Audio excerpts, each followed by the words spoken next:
Hello दोस्तों, आप सभी का स्वागत है पेपर एनालिसिस पॉइंट के ऊपर। और हम कर रहे थे आपकी द्वितीय श्रेणी दैव परीक्षा की प्रथम प्रश्न पत्र यानी जीके पेपरों का एनालिसिस कर रहे थे। और उस श्रृंखला में हम कर रहे थे आपकी माइनर टेस्ट 5 का एनालिसिस।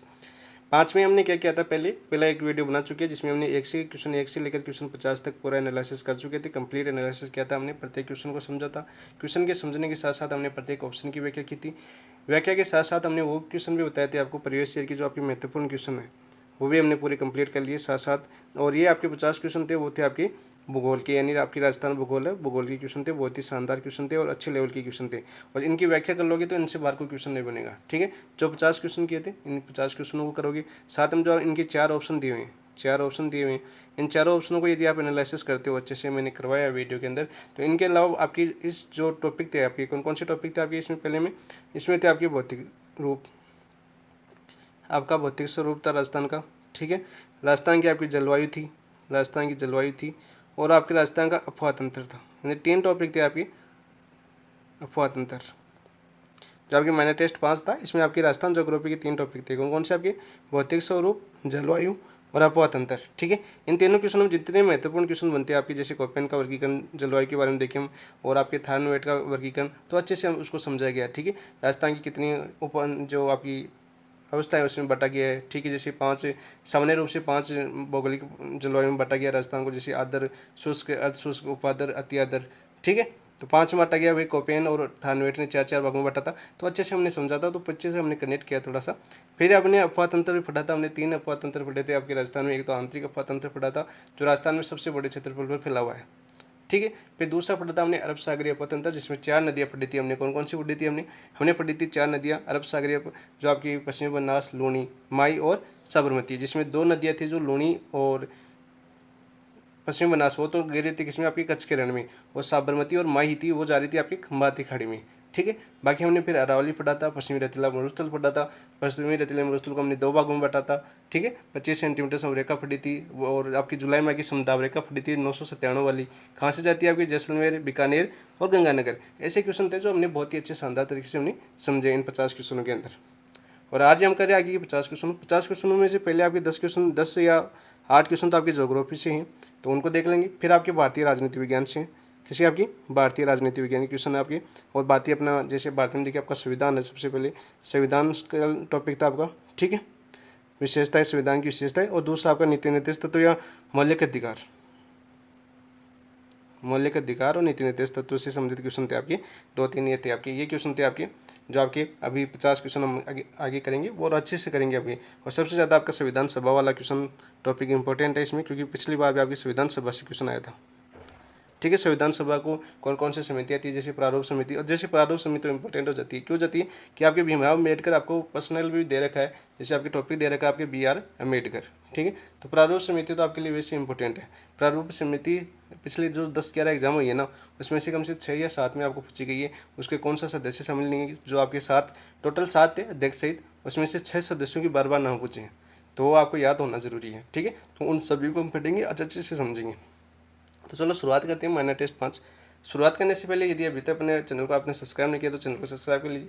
और आज ये कोशिश करेंगे, इसकी PDF मैंने डाउनलोड करना सीखा है, और यदि PDF डाउनलोड होती है तो इसके विश्लेषण की आपको PDF देंगे। और धीरे धीरे हम इसमें सुधार भी करें, जैसे पेन टैब वगैरह, जैसे जैसे संसाधन आएंगे ना, तो हम अच्छे से लिख लिखिए। ऐसे तो आप लिखावट थोड़ी ख़राब होती है, क्योंकि अपना पेन वैन कुछ नहीं है, ऐसे समझाते हैं। ठीक है, होते नहीं, अब धीरे धीरे इसमें सुधार करेंगे। जैसे फर्स्ट ग्रेड की एग्जाम हो जाएगी तो आपको अच्छे से PDF, इसकी सोल्यूशन जो एनालिसिस PDF है वो भी अवेलेबल करवाने की पूरी कोशिश करेंगे। ठीक है, तो चलो शुरुआत करते हैं। शुरुआत करने से लिए मैंने बताया, जैसे अभी तक अपने चैनल को सब्सक्राइब नहीं तो चैनल को सब्सक्राइब कर लीजिए। एनालिसिस या वीडियो विश्लेषण जो भी सोल्यूशन आपको अच्छे लग रहे हैं तो कमेंट में बताएं, या कोई भी डाउट हो आपको, जो क्वेश्चन यदि मान लिया आपको समझ में नहीं आया, या कुछ वो होता है कभी कभी बोलते कुछ है लिखते कुछ है तो गलत लिख देते हैं। ठीक है, तो आप इसमें कमेंट में बताओगे तो उसका हमें पता चले कि हाँ ये सुधार करना है। बाकी दूसरी चीज़, इसमें क्या सुधार करना है, ताकि आपके लिए महत्वपूर्ण हो, क्योंकि वीडियो तभी महत्वपूर्ण होगा जब आपका रिस्पांस मिलेगा। ठीक है, यदि आपको अच्छा लगे कि हाँ हमें इसमें ये सुधार करना चाहिए, ये कंटेंट और मिले, तो हमारे लिए वीडियो और भी अच्छी महत्वपूर्ण हो सकती है। उसमें आप कैसे बताओगे, उसमें आप बताओगे कि सर इसमें थोड़ा सा ये और बताइए, इस क्वेश्चन को थोड़ा सा ये बताइए, इसके बारे में थोड़ा इंपॉर्टेंट है, इसके बारे में और बताइए, तभी हम क्या करेंगे, उसमें सुधार करेंगे और अगले वीडियो हमारी इससे बेहतर बनती है। और फिर मैंने जैसा बताया कि आपको फर्स्ट ग्रेड की एग्ज़ाम टाइम पर होती है ना, नहीं होती है तो अगले 4-5 दिन में, अभी 2 दिन में आपका फैसला हो जाएगा फर्स्ट ग्रेड में। तो हम परसों या पहले दिन से आपकी कलाम लाइब्रेरी की सीटें जो आपकी टॉपिक वाइज क्वेश्चन है वो करना शुरू कर देंगे सेकंड ग्रेड के लिए। और यदि फर्स्ट ग्रेड की एग्जाम होती है तो 23 जून तक कोई टाइम नहीं है अभी। देखो सीधी सी है ना, साफ सी बात है। 23 और 25 को एग्जाम है सर का, यानी हमारा एग्जाम है आपके सर का, तो वो एग्ज़ाम देंगे पहले। और एग्ज़ाम महत्वपूर्ण है, अभी सभी को पता है, सभी के लिए एग्ज़ाम महत्वपूर्ण होता है। फर्स्ट ग्रेड वाला एग्ज़ाम अपना वो देंगे 23 और 25 जून को, ठीक है। 23 को जीके का और 25 को मैथ का है। फिर देखो अपन करते हैं, शुरुआत करते हैं माइनर टेस्ट 5 का 51 क्वेश्चन क्या आया था। देखो बनास नदी के संबंध में था। देखो मैंने इसका वीडियो बनाया था एक छोटा सा। बनास नदी के संबंध में असत्य कथन का चयन कीजिए। असत्य कथन का हमें चयन करना है। राजसमंद जिले में खमनौर की पहाड़ियों में से इसका उद्गम होता है। कौन सी पहाड़ियों से होता है आपका? खमनौर की पहाड़ियों से होता है। बिल्कुल राइट बात है। कौन से जिले में स्थित है खमनौर की पहाड़ियाँ? आपके राजसमंद में स्थित है। बिल्कुल राइट। पूर्णतः राजस्थान में भाव की दृष्टि से सबसे लंबी नदी है। बिल्कुल राइट बात है। पूर्णतः भाव की दृष्टि से सबसे लंबी नदी कौन सी आपकी? बनास नदी है। और कितनी किलोमीटर है आपकी? 480 किलोमीटर। कितने किलोमीटर आपकी? 480 किलोमीटर है इसकी लंबाई, ठीक है। सिवान व चंद्रभागा इसकी सहायक नदियाँ नहीं है, तो नहीं है भाई सहायक नदी। ये तो हमें सत्य बताना था। तो चंद्रभागा आपका राजसमंद में ही बहती है, चंद्रभागा सिवान का आपकी राजसमंद नहीं बहती, ठीक है। तो आपकी ये दोनों ही सहायक नदियाँ नहीं है बनास की, तो ये तो हो जाएगा। अब ये कैसे नहीं है? ये आपकी बनास की जब आपको पूरी सहायक नदियाँ बताओगी तभी तो बताओगे कि ये सहायक नदियाँ नहीं है बनास की। तो अभी देखो हम बनास का वो फटेंगे, पूरा डायग्राम बनाएंगे। यह अध्यारोपित नदी का उदाहरण है। बिल्कुल अध्यारोपित नदी का उदाहरण है बनास। तो हमें क्या बचा था? असत्य कथन बचा था। तो आंसर तो हो जाएगा आपका ऑप्शन नंबर 3, ठीक है। अब देखो बनास के बारे में जानते हैं हम। बनास के बारे में इंपॉर्टेंट चीज़ें क्या क्या थे, देखो क्या क्या पूछी जाती है बनास के बारे में। तो आंसर तो बता दिया आपको। देखो बनास, बनास, ठीक है। बनास को एक तो इसके उपनाम पूछे जाते हैं। क्या पूछे जाते हैं? इसके उपनाम पूछे जाते हैं। तो उपनाम क्या क्या पूछे जाते हैं? इसे वन की आशा वशिष्ठ बोला जाता है। वन की आशा या वर्णाशा बोला जाता है। क्या बोला जाता है? वर्णाशा। दोनों नाम बार बार आपके एग्जाम में पूछे जा चुके हैं, प्रीवियस ईयर क्वेश्चन नहीं था आपका। अब देखो इसके सहायक नदियों के बारे में पूछा जाता है, तो सहायक नदियों के बारे में और पढ़ लेते हैं। देखो अभी हमने क्या पढ़ा कि बनास नदी है। कौन सी नदी है आपकी? बनास नदी है। ये तो दिखेगा नहीं, यही ले लेता हूँ। बनास नदी है आपकी, ये लो बनास नदी। तो बनास नदी हमने पढ़ा कि कहाँ से निकलती है आपकी? खमनौर की पहाड़ियों से निकलती है। कौन सी पहाड़ियों से निकलती है आपकी? खमनौर की पहाड़ियों से निकलती है, ठीक है। खमनौर, खमनौर पहाड़ी का है आपका राजसमंद। तो ये राजसमंद से निकलती है। राजसमंद के बाद में कहाँ पर जाती है आपकी? भीलवाड़ा में जाती है। कहाँ पर जाती है आपकी? भीलवाड़ा। भीलवाड़ा से थोड़ी सी ऊपर जाती है, किसमें? आपकी अजमेर में, ठीक है। आज ये आपका कौन सी ज्योग्राफी आपकी पहले की जो 41 जिलों के अनुसार नहीं हुई, क्योंकि अब 41 जिलों में जिले बट भी चुके हैं। जैसे आपका अजमेर में केकड़ी वगैरह बन गया है, ठीक है। तो आपका अजमेर, क्योंकि अभी तक पूरे डाटा स्पेशल नहीं आया 41 जिलों के अनुसार, तो इसलिए मैं ये बता रहा हूँ आपको। तो भीलवाड़ा, अजमेर, अजमेर के बाद में क्या जाता है आपका? टोंक के अंदर, इधर टोंक में आती, ठीक है, टोंक हो जाएगा। और टोंक के बाद में आपकी सवाई माधोपुर। कौन से जिले में जाती है आपकी? सवाई माधोपुर में जाती है। और सवाई माधोपुर इधर से आपकी ये चंबल आती है। कौन सी आती है? चंबल। और सवाई माधोपुर में एक तहसील पड़ती है। सवाई माधोपुर में कौन सी? वो उस तहसील का नाम बता देता हूँ। उस तहसील का नाम है आपकी खंडार तहसील। कौन सी तहसील आपकी? खंडार तहसील। और इस खंडार की तहसील में, उस तहसील का नाम है आपका रामेश्वरम। कौन सा? रामेश्वरम। इस रामेश्वरम में इधर से एक शिप आती है मध्य प्रदेश से, और यहाँ पर क्या बनाती है आपकी? त्रिवेणी संगम बनाती है, ठीक है। फिर देखो बनास से ऊपर, बनास के ऊपर आपकी दिवेर की पहाड़ियाँ, जो आपकी खमनौर की पहाड़ियाँ, इससे ऊपर कौन सी पहाड़ी है आपकी? दिवेर की पहाड़ी है। और दिवेर की पहाड़ी से निकलती है आपकी कोठारी नदी। कौन सी नदी निकलती है? कोठारी नदी। और ये भीलवाड़ा के नंदपुर में मिल जाती है। भीलवाड़ा का नंदपुर है, नंदपुर में वहीं और की पढ़ रहे हैं हम। तो भीलवाड़ा के नंदपुर में किस में मिल जाती है आपकी? बनास में मिल जाती है। कौन सी नदी? कोठारी नदी। कोठारी नदी, ठीक है। और इससे आपके ऊपर, इसके ऊपर कौन सी है आपकी? इसके ऊपर आपकी पहाड़ी है आपकी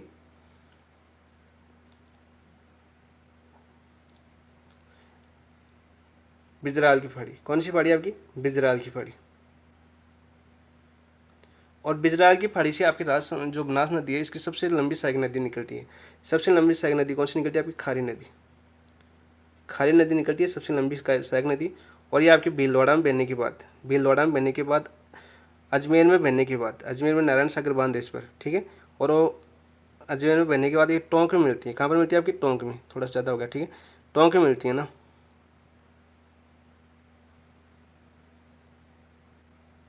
थोड़ा इधर ले लेते हैं ताकि और भी नदी आई है ना।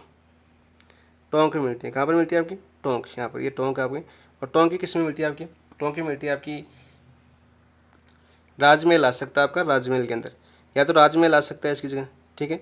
राजमहल नहीं आएगा तो आपका देवली आएगा, ठीक है। देवली टोंक आपने पता देवली टोंक क्रांति, ठीक है, देवली के अंदर मिलती है, ठीक है, बनास, ठीक है। और यहाँ पर देखो बनास से ऊपर आपकी अजमेर से एक आती है आपकी डाई, इधर से कौन सी आती है आपकी डाई, दूसरा कलर ले लेता हूँ मैं ताकि आपको समझ में आए। डाई, अजमेर से नदी निकलती है कौन सी आपकी डाई, ये आपकी आ जाएगी डाई। और ये आपके राजमहल में क्या बनाती है, त्रिवेणी संगम बनाती है, ठीक है, त्रिवेणी संगम बनाती है।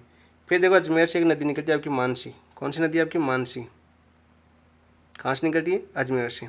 और मानसी नदी अजमेर से निकलने के बाद ये टोंक में मिलती है, टोंक में कहाँ पर मिलती है आपकी देवधाम में, देवधाम, ठीक है। अजमेर से निकलती है और अजमेर से एक नदी और निकलती है आपकी बांडी, बांडी। और मानसी, बांडी और बनास यहाँ पर देवधाम में क्या बनाती है, त्रिवेणी संगम बनाती है, ठीक है। फिर आपकी आपकी मोरेल आती है, आपकी कौन सी नदी है आपकी, मोरेल नदी, मोरेल। तो जयपुर की फाड़े से निकलती है, सवाई माधोपुर मोरेल बांध है और सवाई माधोपुर मिलती है। और इस नदी पर कौन सा बांध आपका, मोरेल। तो वो बांध भी साथ साथ बता देता हूँ ताकि आपको याद रहे, ठीक है। और इनकी अंतिम सहायक नदी कौन सी आपकी, बनास की, बाई और की कालीसील, कौन सी आपकी, कालीसील नदी अंतिम सहायक नदी है, कालीसील, अंतिम सहायक नदी हो जाएगी कालीसील, ठीक है। और यहाँ पर देखो हम खारी नदी की बात करते हैं। खारी नदी पर यहाँ पर कौन सा बांध आपका, अजमेर के अंदर आपका नारायण सागर बांध, नारायण सागर बांध, नारायण सागर बांध है। और वहीं बात करें हम देखो इस पर, किस पर, कोठारी नदी पर। और भीलवाड़ा के अंदर कौन सा बांध है आपका, मेजा बांध, मेजा बांध। हर चीज़ को पढ़ेंगे हम, ठीक है, हर चीज़ आपकी पूछी हुई है। और खारी की सहायक नदी मानसी है, इधर से आती है आपकी मानसी, कौन सी आती है, मानसी। ये तो बाईं ओर की सहायक नदी होगी आपकी बनास की, आपको क्षेत्र फट रहे हैं बनास का। अब देखो दाईं ओर की, दाईं ओर की देखो आपकी गोगुंदा की फाड़ी पड़ती है उदयपुर में, कौन सी फाड़ी पड़ती है आपकी, गोगुंदा की फाड़ी पड़ती है आपकी उदयपुर के अंदर, गोगुंदा की फाड़ी कहाँ पर पड़ती है आपकी, उदयपुर के अंदर।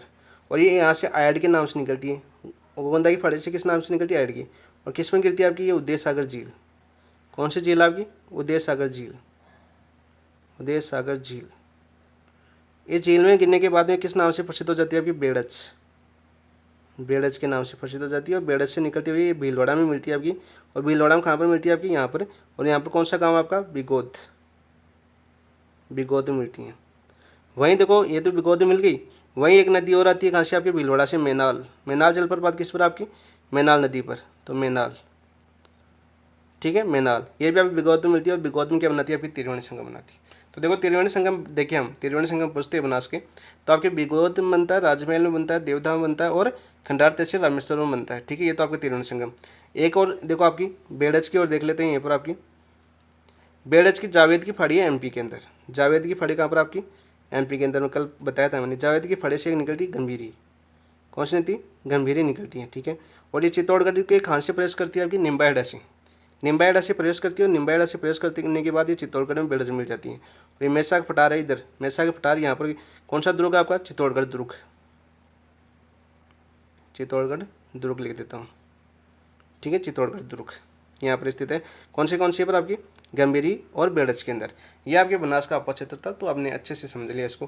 और इस सारी नदियाँ पढ़ ली। और दाईं ओर से देखिए हम, दाईं ओर से सिर्फ दो नदियाँ हैं इसकी बनास की, कौन सी आपकी, मैनाल और एक कौन सी आपकी, बेड़च। और बाकी सभी नदियाँ इसकी बाईं ओर की हैं। सबसे लंबी कौन सी आपकी, सबसे लंबी है आपकी खारी, सबसे लंबी, ठीक है। ये था आपका बनास अपा क्षेत्र। तो हमने इस क्वेश्चन को पढ़ा। देखो आपकी जो आपकी चंद्रभागा और सारनी कहीं पर भी नहीं है ना, तो इसकी सहायक नदियाँ कौन सी नहीं है आपकी, चंद्रभागा और सारनी। तो आंसर हो जाएगा इसका क्वेश्चन का ऑप्शन नंबर 3। नेक्स्ट देखते हैं क्वेश्चन नंबर 52 की क्या बात करते हैं। 52 क्या आपका, एक नदी के बारे में निम्नलिखित तथ्यों पर विचार कीजिए। एक नदी दी हुई है, उसके तथ्यों के बारे में विचार करते हैं। यह नदी थानाजी में उदयनाथ की पहाड़ियों से उद्भूत होती है।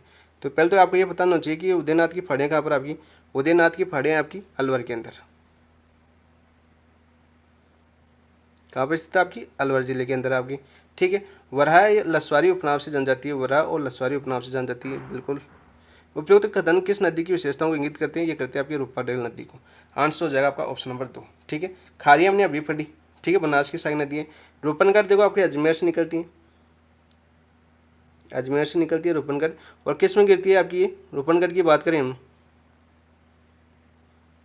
रूपनगढ़ की बात करें तो ये किसका आपका सांबर अफवाह क्षेत्र में गिरती है। कौन से क्षेत्र में गिरती है आपकी, सांबर अफवाह क्षेत्र में, अफवाह क्षेत्र में। वही बात करें देखो आपको गंभीर की, गंभीर कहाँ से निकलती है, तो गंभीर इंपॉर्टेंट है यहाँ पर। गंभीर इंपॉर्टेंट क्यों है यहाँ पर, देखो गंभीर आपकी करौली से निकलती है, गुड़ला महावीर से, गुड़ला महावीर कहाँ से निकलती है आपकी, करौली से, ठीक है, करौली से निकलती है। और इस गंभीर की एक सहायक नदी है, गंभीर की सहायक कौन सी है आपकी, सहायक की बात करें हम, सहायक की नदी है आपकी पार्वती, ठीक है, पार्वती। और इसके ऊपर आपके आपका मिट्टी निर्मित सब बांध, आपका मिट्टी निर्मित बांध पांचना बांध, मिट्टी निर्मित बांध कौन सा आपका, पांचना बांध। पांचना बांध इसका नाम क्यों पड़ा, पांचना बांध, ये 5 नदियों के संगम पर बना हुआ है। किसी नदियों पर, 5 नदी पर। 5 नदियों की बात करें तो आपको पता है बेसावट, एटा, माची, ये आपकी 5 नदियाँ थी, ठीक है, 2 और नदियाँ हैं। तो इन 5 नदियों के नाम याद कर लेना। पांचना बांध स्थित है आपकी पार्वती नदी पर, और किसकी नदी, सहायक नदी आपकी गंभीर नदी, ठीक है, ये याद रखना भाई। पांचना बांध बार बार आपके एग्जाम पूछा जाता है, ये 5 नदियाँ बार बार पूछी जाती हैं, तो इनके नाम भी आपको याद होने चाहिए, ठीक है। तो यहाँ पर आंसर क्या हो जाएगा आपका, ऑप्शन नंबर 2 52 का। नेक्स्ट देखते हैं क्वेश्चन नंबर 3। निम्नलिखित में से चंबल नदी के बाएं किनारे की सहायक नदी है, बाएं किनारे की सहायक नदी कौन सी है, ये पूछा था हमें चंबल की। उत्कात इस्लाकर्ती के लिए आपकी प्रसिद्ध है, बेड़ के लिए प्रसिद्ध है आपकी चंबल नदी, जो अपने पिछले पेपर में हमने किया था। बामनी नदी, देखो बामनी नदी है ना, बामनी नदी, बामनी नदी देखो इंपॉर्टेंट है यहाँ पर, ठीक है। तो ये आपकी बाईं ओर से मिल रही है, तो बाईं ओर से कौन सी मिलती है आपकी, बामनी मिलती है। तो 53 का आंसर तो आपका ऑप्शन 1 हो जाएगा। बामनी नदी कौन सी है, इसको ब्राह्मणी भी बोलते हैं, देखो बामनी और ब्राह्मणी एक ही बात है, हमने ब्राह्मणी बोलते हैं। और कहाँ से निकलती है आपकी, हरिपुरा की पहाड़ी, हरिपुरा की पहाड़ी। और कहाँ पर है ये पहाड़ी, आपकी चित्तौड़गढ़ के अंदर।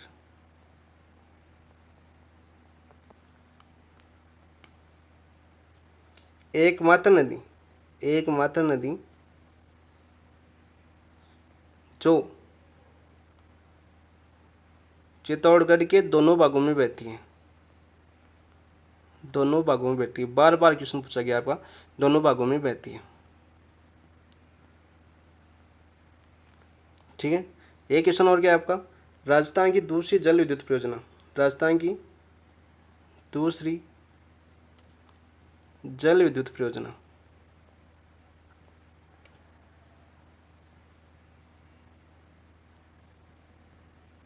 किस पर आपकी, बावनी नदी पर, ठीक है। और बाईं ओर की कौन सी हो जाएगी आपकी, बावनी हो जाएगी।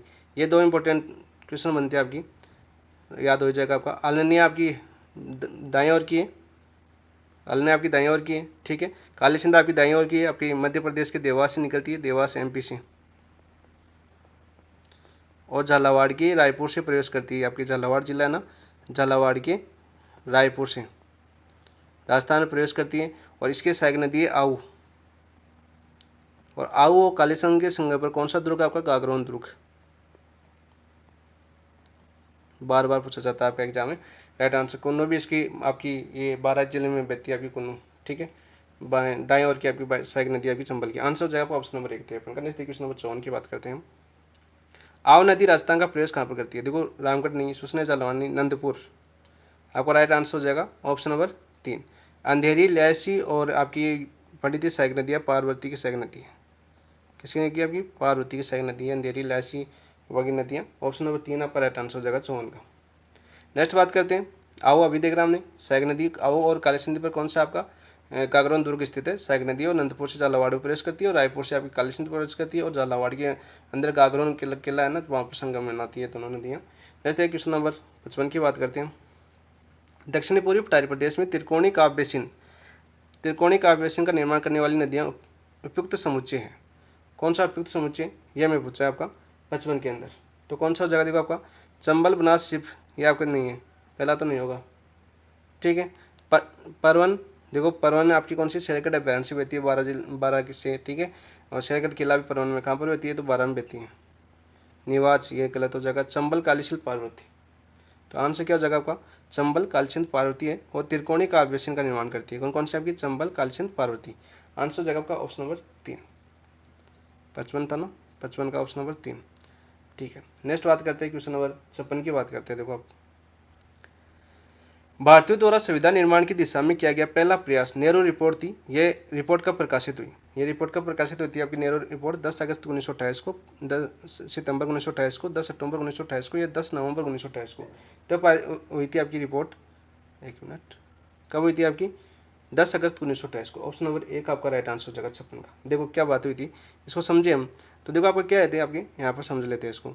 एक आपके आए थे 1927 के अंदर, 1927 में आए थे कौन आपके?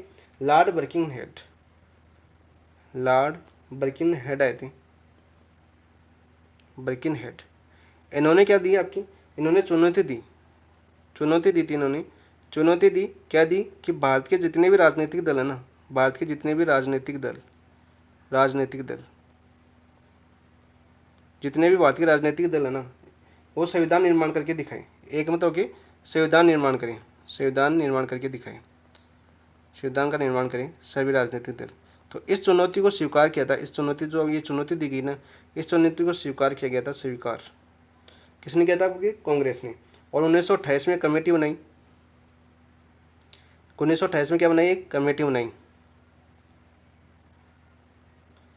कमेटी क्या बनाई? 1928 के अंदर किसके किसकी अध्यक्षता में बनाई? है मोतीलाल नेहरू, मोतीलाल नेहरू की अध्यक्षता में। ठीक है, जवाहरलाल नेहरू के पिताजी थे मोतीलाल नेहरू। और इस नेहरू रिपोर्ट ने मोतीलाल नेहरू 28 में बनाई थी। इसने अपनी रिपोर्ट प्रस्तुत कब की थी? अभी मैंने बता दिया क्वेश्चन है आपका। रिपोर्ट प्रस्तुत की थी इन्होंने 10 अगस्त 1928 को, 10 अगस्त 1928 को। इंपॉर्टेंट था कि किसकी चुनौती, बार बार ये पूछा गया क्वेश्चन, किसकी चुनौती कांग्रेस ने स्वीकार की थी? लॉर्ड बर्किंगहेड की चुनौती। कब स्वीकार की थी? 1927 के अंदर। और कमेटी कब बनाई थी? 1928 के अंदर। ठीक है, इंपॉर्टेंट होता है किसकी अध्यक्षता में बनाई थी? आपकी मोतीलाल नेहरू की अध्यक्षता बनाई थी। ठीक है, रिपोर्ट प्रस्तुत कब की? आपकी 10 अगस्त 1928 को प्रस्तुत की। कितने क्वेश्चन बन गए आपके? 4-5 क्वेश्चन बन गए ना, और 4-5 क्वेश्चन आपके पूछे हैं। नेक्स्ट क्वेश्चन नंबर बात करते हैं, इसका तो आंसर हो गया आपका ऑप्शन नंबर 1। क्वेश्चन बात करते हैं हम 57 की। निम्नलिखित कथनों पर विचार कीजिए। तो विचार करते हैं भाई। देखो, मई 1934 में अखिल भारतीय कांग्रेस कमेटी की पटना में हुई बैठक में संविधान सभा के गठन की मांग की गई। बिल्कुल की गई। ठीक है, संविधान सभा के गठन की प्रथम आधिकारिक मांग थी। बिल्कुल राइट बात है, आधिकारिक मांग ये थी आपकी मई 1934 में पटना के अंदर। बिल्कुल राइट बात है। संविधान सभा के गठन की भारतीय मांग को ब्रिटिश सरकार ने पहली बार 1940 में, कब? पहली बार 1940 में लॉर्ड लिंथको के अगस्त प्रस्ताव। देखो ये पूछा गया था, अगस्त प्रस्ताव पूछा जाता है कब का था? 1940 का। इंपॉर्टेंट है ये आपका। तो ये आपका बिल्कुल राइट है। उस समय कौन थे आपके? लॉर्ड लिंथको। ठीक है, तो ये आपका स्वीकार किया गया। बिल्कुल राइट बात है। ठीक है, तो आंसर क्या हो जाएगा? 1 और 2 दोनों सही है, तो ऑप्शन नंबर 3 आपका राइट आंसर हो जाएगा। ठीक है, वही बात करते हैं कि संविधान सभा की व्यक्तिगत मांग सर्वप्रथम किसने की थी? ये क्वेश्चन क्या बनता है आपका? संविधान सभा की व्यक्तिगत मांग सर्वप्रथम, संविधान सभा की व्यक्तिगत मांग सर्वप्रथम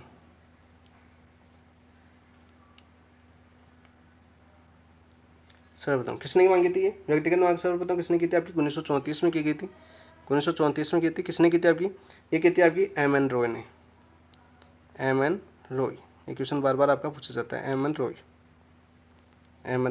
ठीक है, ये तो थी। ठीक है, पहली बार से अगस्त प्रस्ताव आएगी अपने पास। ठीक है, और 1900, इसमें एक क्वेश्चन और बनता है आपका, 1938 की बात बनती है आपकी। 1938 में आपकी जवाहरलाल नेहरू है ना, जवाहरलाल नेहरू। ठीक है, जवाहरलाल नेहरू ने संविधान, जो आपकी सभा है आपका संविधान सभा गठन, संविधान सभा का गठन, संविधान सभा का गठन किसके आधार पर होना चाहिए? इन्होंने बात की कि संविधान सभा गठन है ना, वो निर्वाचित संविधान सभा के रूप में, वयस्क मताधिकार के रूप में होना चाहिए। तो निर्वाचित संविधान सभा आपकी, निर्वाचित संविधान सभा में वयस्क मताधिकार होना चाहिए। हालांकि अपनाया नहीं गया ये, वयस्क मताधिकार की बात की थी इन्होंने 1938 में संविधान सभा में।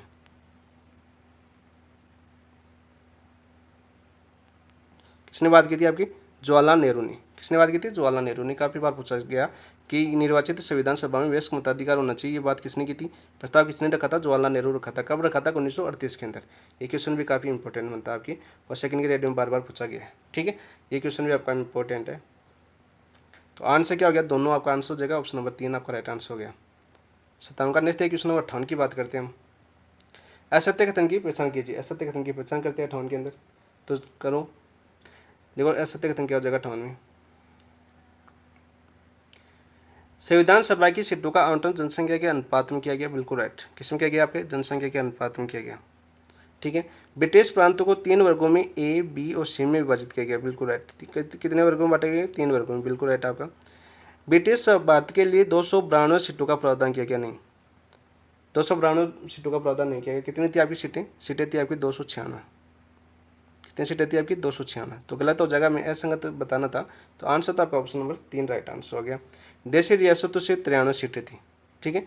तो देखो यहाँ पर आंसर क्या, आंसर तो 3 हो गया। यहाँ पर देख लो, आपको इसको समझ भी लो। देखो कुल सीट कितनी थी आपकी? कुल सीट तो गई आपकी। कुल सीट की बात करें हम, तो देखो इनको जोड़ लो। 296 और आपकी 93 कितनी हो जाएगी आपकी? तो कुल सीट कितनी होगी अपनी? देखो यहाँ पर 2 6 3 9। ठीक है। 9 9 18 और 389 सीटें थी। इन 389 सीटों को 2 भागों में बांटा गया। एक तो कौन सी में? आपकी ब्रिटिश प्रांत में। कौन से प्रांत में? आपकी ब्रिटिश प्रांत में। ठीक है। और दूसरी कौन सी थी? आपकी देशी रियासत। देशी लिख देता हूँ। इसमें कितने बांटेगी? आपकी 296। ठीक है। और इसमें कितनी बांटेगी? आपकी 93। और इसमें भी आपकी 296 को 2 भागों में बांटेगी, जो आपके एग्जाम पूछा था पिछली बार संस्कृत एग्जाम में था आपका। मैंने पिछला रेट ले लिया ना, कोई बात नहीं। 2 भागों में बांटा गया था। कौन कौन सी में बांटा गया था? 2 भागों में। देखो आपका, देखो इसमें 292 सदस्य, ऑप्शन है ना अपना 292। 292 सदस्य, 292 सदस्य ये तो थे आपके ब्रिटिश प्रांत से। किस प्रांत से? आपके ब्रिटिश प्रांत से, जो 11 थे टोटल। टोटल कितने थे आपके? 11। ठीक है। और आपके इसमें से 4 सदस्य, 4 सदस्य जैसे आपके चीफ कमिश्नरी थे आपके, वहाँ से ले गए थे आपके चीफ कमिश्नरी। जैसे आपके अजमेर मेरवाड़ा चीफ कमिश्नरी के अंदर आता था, तो वहाँ की से एक सदस्य था। ठीक है। टोटल कितने थे आपके? 4 थे चीफ कमिश्नरी। और राजस्थान की बात करें तो राजस्थान में कौन सा था आपका? अजमेर मेरवाड़ा। मेरवाड़ा। और कितनी सीट थी यहाँ से? 1 सीट। ठीक है, 1 सीट। आपका क्वेश्चन इंपॉर्टेंट है। ऐसे कनेक्ट करना पड़ता है हर क्वेश्चन को, तब जाके आपके लिए क्वेश्चन, आपकी तैयारी बेहतरीन बनती है। तो आंसर तो हो गया था आपका ऑप्शन नंबर 3। क्वेश्चन कौन सा था? 58। नेक्स्ट है क्वेश्चन नंबर 59 की बात करते हैं। निम्नलिखित कथनों पर विचार कीजिए। चलो विचार करते हैं हम। संविधान सभा प्रत्यक्ष निर्वाचन का परिणाम थी। नहीं, संविधान सभा प्रत्यक्ष परिणाम का निर्वाचन नहीं थी। कैसी थी आपकी? अप्रत्यक्ष। अप्रत्यक्ष थी, तो पहला गलत हो गया। संविधान सभा में सदस्यों का निर्वाचन सार्वभौमिक वयस्क मताधिकार। देखो अभी पूछा था हमने, वयस्क मताधिकार की मांग किसने की थी? आपकी जवाहरलाल नेहरू की। तो वयस्क मताधिकार नहीं था, यह आपका गलत हो जाएगा। ठीक है। दूसरा भी आपका गलत है। ठीक है। वयस्क मताधिकार पर आधारित नहीं थी। नहीं, संविधान सभा पूर्णतः निर्वाचित निकाय थी। नहीं, पूर्णतः निर्वाचित निकाय नहीं थी। कैसी थी आपकी? आंशिक चुनी हुई, आंशिक रूप से चुनी हुई, चुनी हुई व आंशिक रूप से नामांकित, व आंशिक रूप से नामांकित। आंशिक रूप से क्या थी आपकी? नामांकित। ये थी आपकी। ठीक है। तो यहाँ पर देखो क्या बचा? कूट। तो कूट में आपके पहला दूसरा तीनों सत्य नहीं है, तीनों गलत है। तो आंसर हो जाएगा आपका 1 2 3 ऐसे थे। ऑप्शन नंबर 4 आपका राइट आंसर हो जाएगा 59 का। ठीक है। नेक्स्ट बात करते हैं क्वेश्चन नंबर 60 की। देखो आप, भारत स्वतंत्रता अधिनियम 1947 ब्रिटिश संसद में कब पारित किया गया? जो भारत का आपका स्वतंत्रता अधिनियम 1947 है, ब्रिटिश संसद में पारित कब किया गया था? और ये पारित किया गया था आपका 18 जुलाई 1947 को। 18 जुलाई 1947 को। ऑप्शन नंबर 3 आपका राइट आंसर हो जाएगा 60 का। नेक्स्ट बात करते हैं क्वेश्चन नंबर 61 की बात करते हैं हम। देखो सम्मिलित कीजिए। ब्रिटिश प्रांत दे रखे हैं और आवंटित सीटें दे रखी हैं। तो देखो बिहार से कितनी थी? बिहार से थी आपकी 36। बिहार से कितनी थी? आपकी 36 सीटें थी। ठीक है। पश्चिम बंगाल से 19 सीटें थी। पश्चिम बंगाल से कितनी थी? 19। उड़ीसा से कितनी थी? 9। और मद्रास से कितनी थी? आपकी 49। ये तो हो गया आपकी सीटें। ठीक है। तो आंसर तो क्या हो गया आपका? आंसर तो हो जाएगा आपका 3 4 2 1। तो ये इसको 4 मान लेना। ठीक है भाई। तो आंसर हो जाएगा आपका ऑप्शन नंबर 1। राइट आंसर क्या हो जाएगा आपका? Option number 1। वहीं बात करें सर्वाधिक सीटें। सर्वाधिक सीट कहाँ से थी आपकी? सर्वाधिक सीट से बात करें हम, तो सर्वाधिक सीट थी आपकी कहाँ से थी? आपकी संयुक्त प्रांत से। संयुक्त प्रांत। और संयुक्त प्रांत से कितनी सीटें थी आपकी? 55 सीटें। कितनी सीट थी आपकी? 55। वहीं आपकी पंजाब नहीं दिया हुआ ना, तो पंजाब भी देख लीजिए। पंजाब की थी आपकी 9। ब्रिटिश प्रांत की बात करता हूँ, ये पूछा जाता है बार बार। और असम की कितनी थी आपकी, असम की थी 8, बाकी आपकी देशी रियासत थी। ठीक है, ये सीटें थी आपकी टोटल, इनको जोड़ लेना टोटल कितनी सीटें थी, बाकी याद कर लेना आप। ये इंपॉर्टेंट क्वेश्चन ये पूछा जाता है, कूट पूछा जाता है बार बार। तो आंसर जगह आपका ऑप्शन नंबर 61 का। नेक्स्ट है क्वेश्चन नंबर 62 की बात करते हैं। संविधान सभा में सम्मिलित एकमात्र मनोनीत सदस्य कौन थी, एकमात्र मनोनीत सदस्य की बात करिए तो आपको दक्ष यानी बेलायुवन है, आपकी दक्ष यानी बेलायुवन है। ये तो पहली आपकी दलित महिला थी, एकमात्र दलित, एकमात्र कौन सी आपकी दलित महिला जो निर्वाचित थी। ठीक है, निर्वाचित थी। बेगम एजाज रसूल, बेगम एजाज रसूल एकमात्र मुस्लिम महिला, एकमात्र मुस्लिम महिला। टोटल 9 थी, याद रखना, प्रथम में मुस्लिम महिला। ठीक है, अम्मू स्वामीनाथन ये देख लेना। एन मस्करीनी, एनी मस्करीनी, मस्करीनी, एनी मस्करीनी, मस्त तो आप चर्चा में है, डोनाल्ड ट्रंप और मस्क, तो ऐसे याद कर सकते हो, एनी मस्करीनी। ठीक है, ये आपकी कैसी थी, आपकी मनोनीत, एकमात्र मनोनीत। तो आंसर क्या हो जाएगा आपका, ऑप्शन नंबर 4 आपका राइट आंसर हो जाएगा। ठीक है, और मनोनीत कहाँ से थी आपकी, ये मनोनीत थी आपकी देशी रियासत से थी, आपकी देशी रियासत थी वो। अभी मैंने बताया ना, देशी रियासत कितनी सीटें थी आपकी, 93। देशी रियासत थी कौन सी की आपकी, त्रावणकोर, त्रावणकोर, कोच्चि, कोच्चि से थी आपकी कौन, आपकी एनी मस्करीनी। तो आंसर हो जाएगा एकमात्र मनोनीत महिला सदस्य कौन थी आपकी, ऑप्शन नंबर 4 राइट आंसर हो जाएगा। ठीक है, 62 का। नेक्स्ट है क्वेश्चन नंबर 63 की बात करते हैं। असम्मिलित का चयन कीजिए, असम्मिलित का हम चयन करते हैं। देखो, संविधान सभा में सदस्य व सम्मिलित रियासत, देव बलवंत सिंह मेहता उदयपुर से रियासत, बिल्कुल राइट है। और बलवंत सिंह मेहता की बात है, मूल संविधान पर हस्ताक्षर करने वाले प्रथम राजस्थानी, मूल संविधान पर हस्ताक्षर करने वाले प्रथम राजस्थानी कौन थे आपके, बलवंत सिंह मेहता। इंपॉर्टेंट क्वेश्चन आपका। सरदार सिंह आपकी खेतड़ी से थे, बिल्कुल राइट है। खेतड़ी आपका कहाँ पर, आपका झुंझुनू। ठीक है, रामचंद्र उपाध्याय आपके भरतपुर से नहीं थे, कौन आपके रामचंद्र उपाध्याय थे, वो भरतपुर से नहीं थे। कहाँ से थे आपके रामचंद्र उपाध्याय, रामचंद्र उपाध्याय थे आपके अलवर से। कहाँ से थे आपके, अलवर से। तो सर फिर भरतपुर से कौन था आपका, तो भरतपुर से भी जानना जरूरी है। भरतपुर से कौन थे आपकी, राज बहादुर, कौन थे आपकी, राज बहादुर संविधान सभा में सदस्य थे भरतपुर से।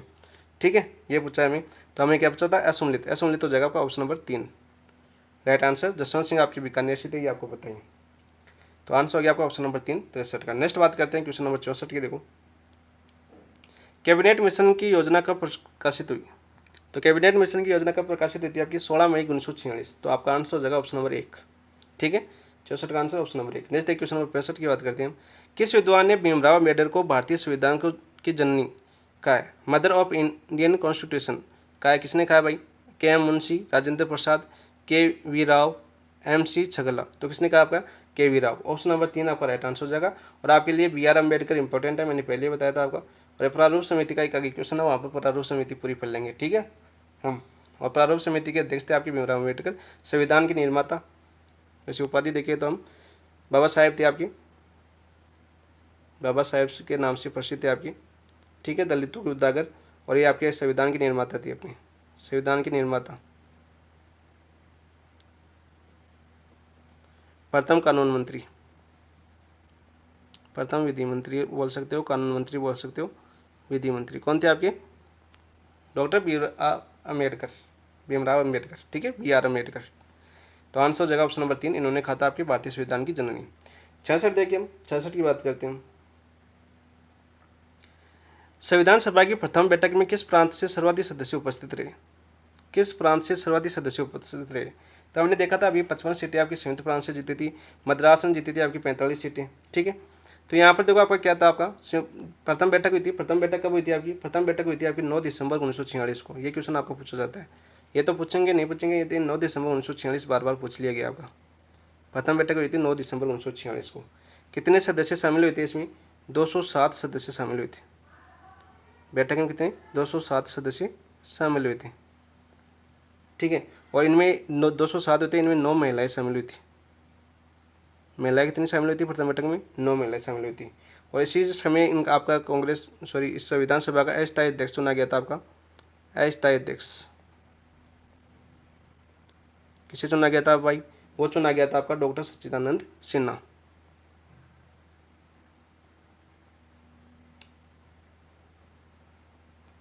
सच्चिदानंद लिख देता हूँ, अस्थायी अध्यक्ष चुना गया था। ठीक है। और आपके आंसर हो जाएगा मद्रास प्रांत। सर्वाधिक सदस्य कहाँ से प्राप्त आए थे प्रथम बैठक में? मद्रास प्रांत से आए थे। टोटल कितने थे आपके? 45 थे। टोटल कितने थे आपके? 45 थे। ठीक है। संयुक्त प्रांत से 55 थे, लेकिन आए कहाँ से थे? मद्रास से सर्वाधिक आए थे, आपके संयुक्त प्रांत से पूरे नहीं आए। वहीं पर देखो आपका इसी बैठक में एक क्वेश्चन और बनता है आपका। क्या बनता है आपका? इसी बैठक में बनता है संविधान सभा में बोलने वाले प्रथम वक्ता।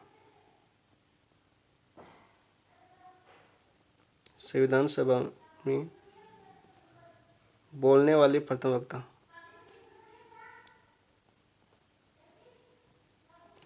प्रथम वक्ता कौन थे भाई? प्रथम वक्ता कौन थे आपके, जो आपके नेहरू के खिलाफ ऐसे प्रस्ताव लेके आए थे? सबसे पहले जेपी कृपलानी। एक उप समिति के सदस्य अध्यक्ष भी रहते हैं आपकी समिति की, किसी की भी समिति के सदस्य नहीं रहे जेपी कृपलानी की, याद रखना, क्योंकि एक क्वेश्चन पूछा जाता है झंडा समिति के बारे में आता है। तो इसमें ये आपकी किसी भी समिति के सदस्य नहीं रहते, न अध्यक्ष रहते, लेकिन एक सभापति रहते, वो थे आपके उप समिति थी, उसका नाम मैं आगे बता दूंगा, एक क्वेश्चन है वहाँ पर। तो इसका आंसर हो जाएगा आपका ऑप्शन नंबर 2, क्वेश्चन नंबर 66 का। नेक्स्ट बात करते हैं क्वेश्चन नंबर 68 की। देखो आपका संविधान सभा की प्रथम बैठक में डॉक्टर सच्चिदानंद सिन्हा ने कुछ देशों से प्राप्त शुभकामनाएं संदेशों का वाचन किया था। ठीक है भाई, कुछ देशों से कुछ शुभकामनाएं संदेश आए थे। जैसे कोई प्रधानमंत्री बनता है तो अलग अलग देशों से हमारे संदेश आते हैं। जैसे नरेंद्र मोदी जी बने थे तो अमेरिका, ब्रिटेन, फ्रांस, जर्मनी, सब कुछ उनको बधाई संदेश देते हैं। ठीक है। इनमें से निम्नलिखित में से कौन सा सदस्य शामिल नहीं था? तो एक ही सदस्य शामिल नहीं होगा भाई। बधाई संदेश में कौन शामिल नहीं होगा? केवल जिसकी गुलामी से हम आज़ाद हो रहे हैं, तो कौन नहीं होगा? आपका ब्रिटेन। आंसर हो जाएगा ऑप्शन नंबर 1। बहुत ही कॉमन सेंस की बात थी। आंसर हो गया आपका ऑप्शन नंबर 1, 67 का। नेक्स्ट है क्वेश्चन नंबर 68 की बात करते हैं। संविधान सभा की पहली समिति देखो, संविधान सभा की पहली समिति प्रक्रिया नियम समिति। कौन सी समिति? प्रक्रिया नियम समिति। इस समिति में शामिल एकमात्र महिला सदस्य थी। ठीक है। कौन थी भाई? सरोजिनी नायडू नहीं, एनी मिस्त्री नहीं, अभी देखा था मैं, एकमात्र मनोनीत। ठीक है। अभी हमने पीछे क्वेश्चन देखा था। अंसा मेहता नहीं, दुर्गा बाई। आंसर जगह पर ऑप्शन नंबर 4। ठीक है, दुर्गा बाई। नियम समिति की बात करते हैं हम। नियम समिति की यहाँ पर बात कर लेता हूँ मैं। नियम समिति, तो नियम समिति की हम क्या बात करते हैं? नियम समिति का गठन कब होता है? देखो, सबसे पहले तो आपको ये याद होना चाहिए गठन। इसका गठन हुआ था आपका 11 दिसंबर 1946 को। कब हुआ था आपका? 11 दिसंबर 1946 को इसका गठन हुआ था। ठीक है। अध्यक्ष कौन थे इसके? सर अध्यक्ष भी बताओ। तो अध्यक्ष थे आपके राजेंद्र प्रसाद। प्रथम राष्ट्रपति कौन थे अपने? राजेंद्र प्रसाद। राजेंद्र प्रसाद। ठीक है। कुल सदस्य कितने थे इसमें? सभी क्वेश्चन आपके पूछेंगे। कुल सदस्य कितने थे इसमें? कुल सदस्य थे इसमें 16। कितने सदस्य थे आपके? 16 सदस्य थे। और एकमात्र महिला कौन थी? एकमात्र महिला थी आपकी दुर्गा बाई। कौन थी एकमात्र महिला? एकमात्र महिला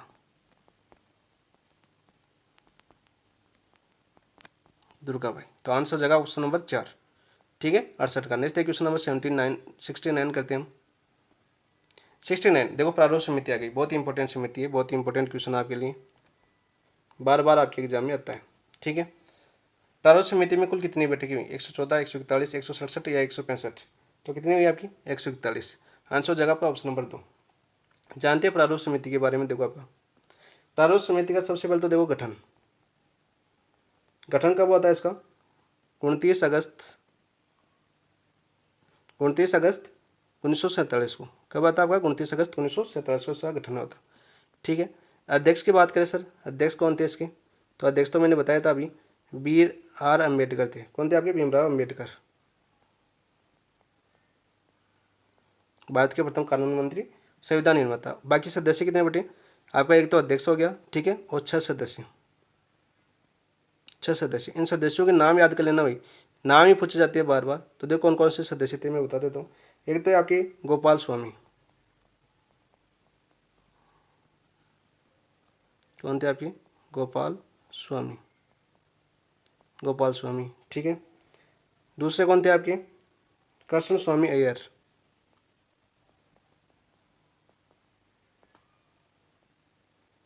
बार बार एक क्वेश्चन पूछा जाता है कौन सा सदस्य सम्मिलित नहीं है, तो देख लीजिए तीसरा सदस्य कौन था आपका, के एम मुंशी।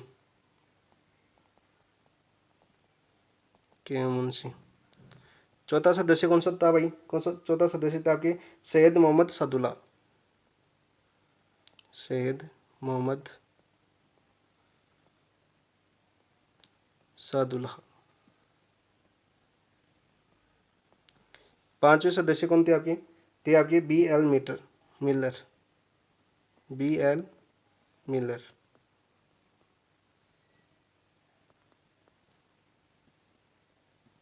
और छठा सदस्य कौन था आपका, डी जी खेतान।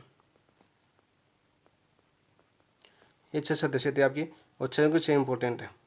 और गठन कब हुआ था आपका, 29 अगस्त 1947 को, और फर्स्ट बैठक आपकी 30 अगस्त को हुई थी। ठीक है, ये भी याद कर लेना साथ साथ।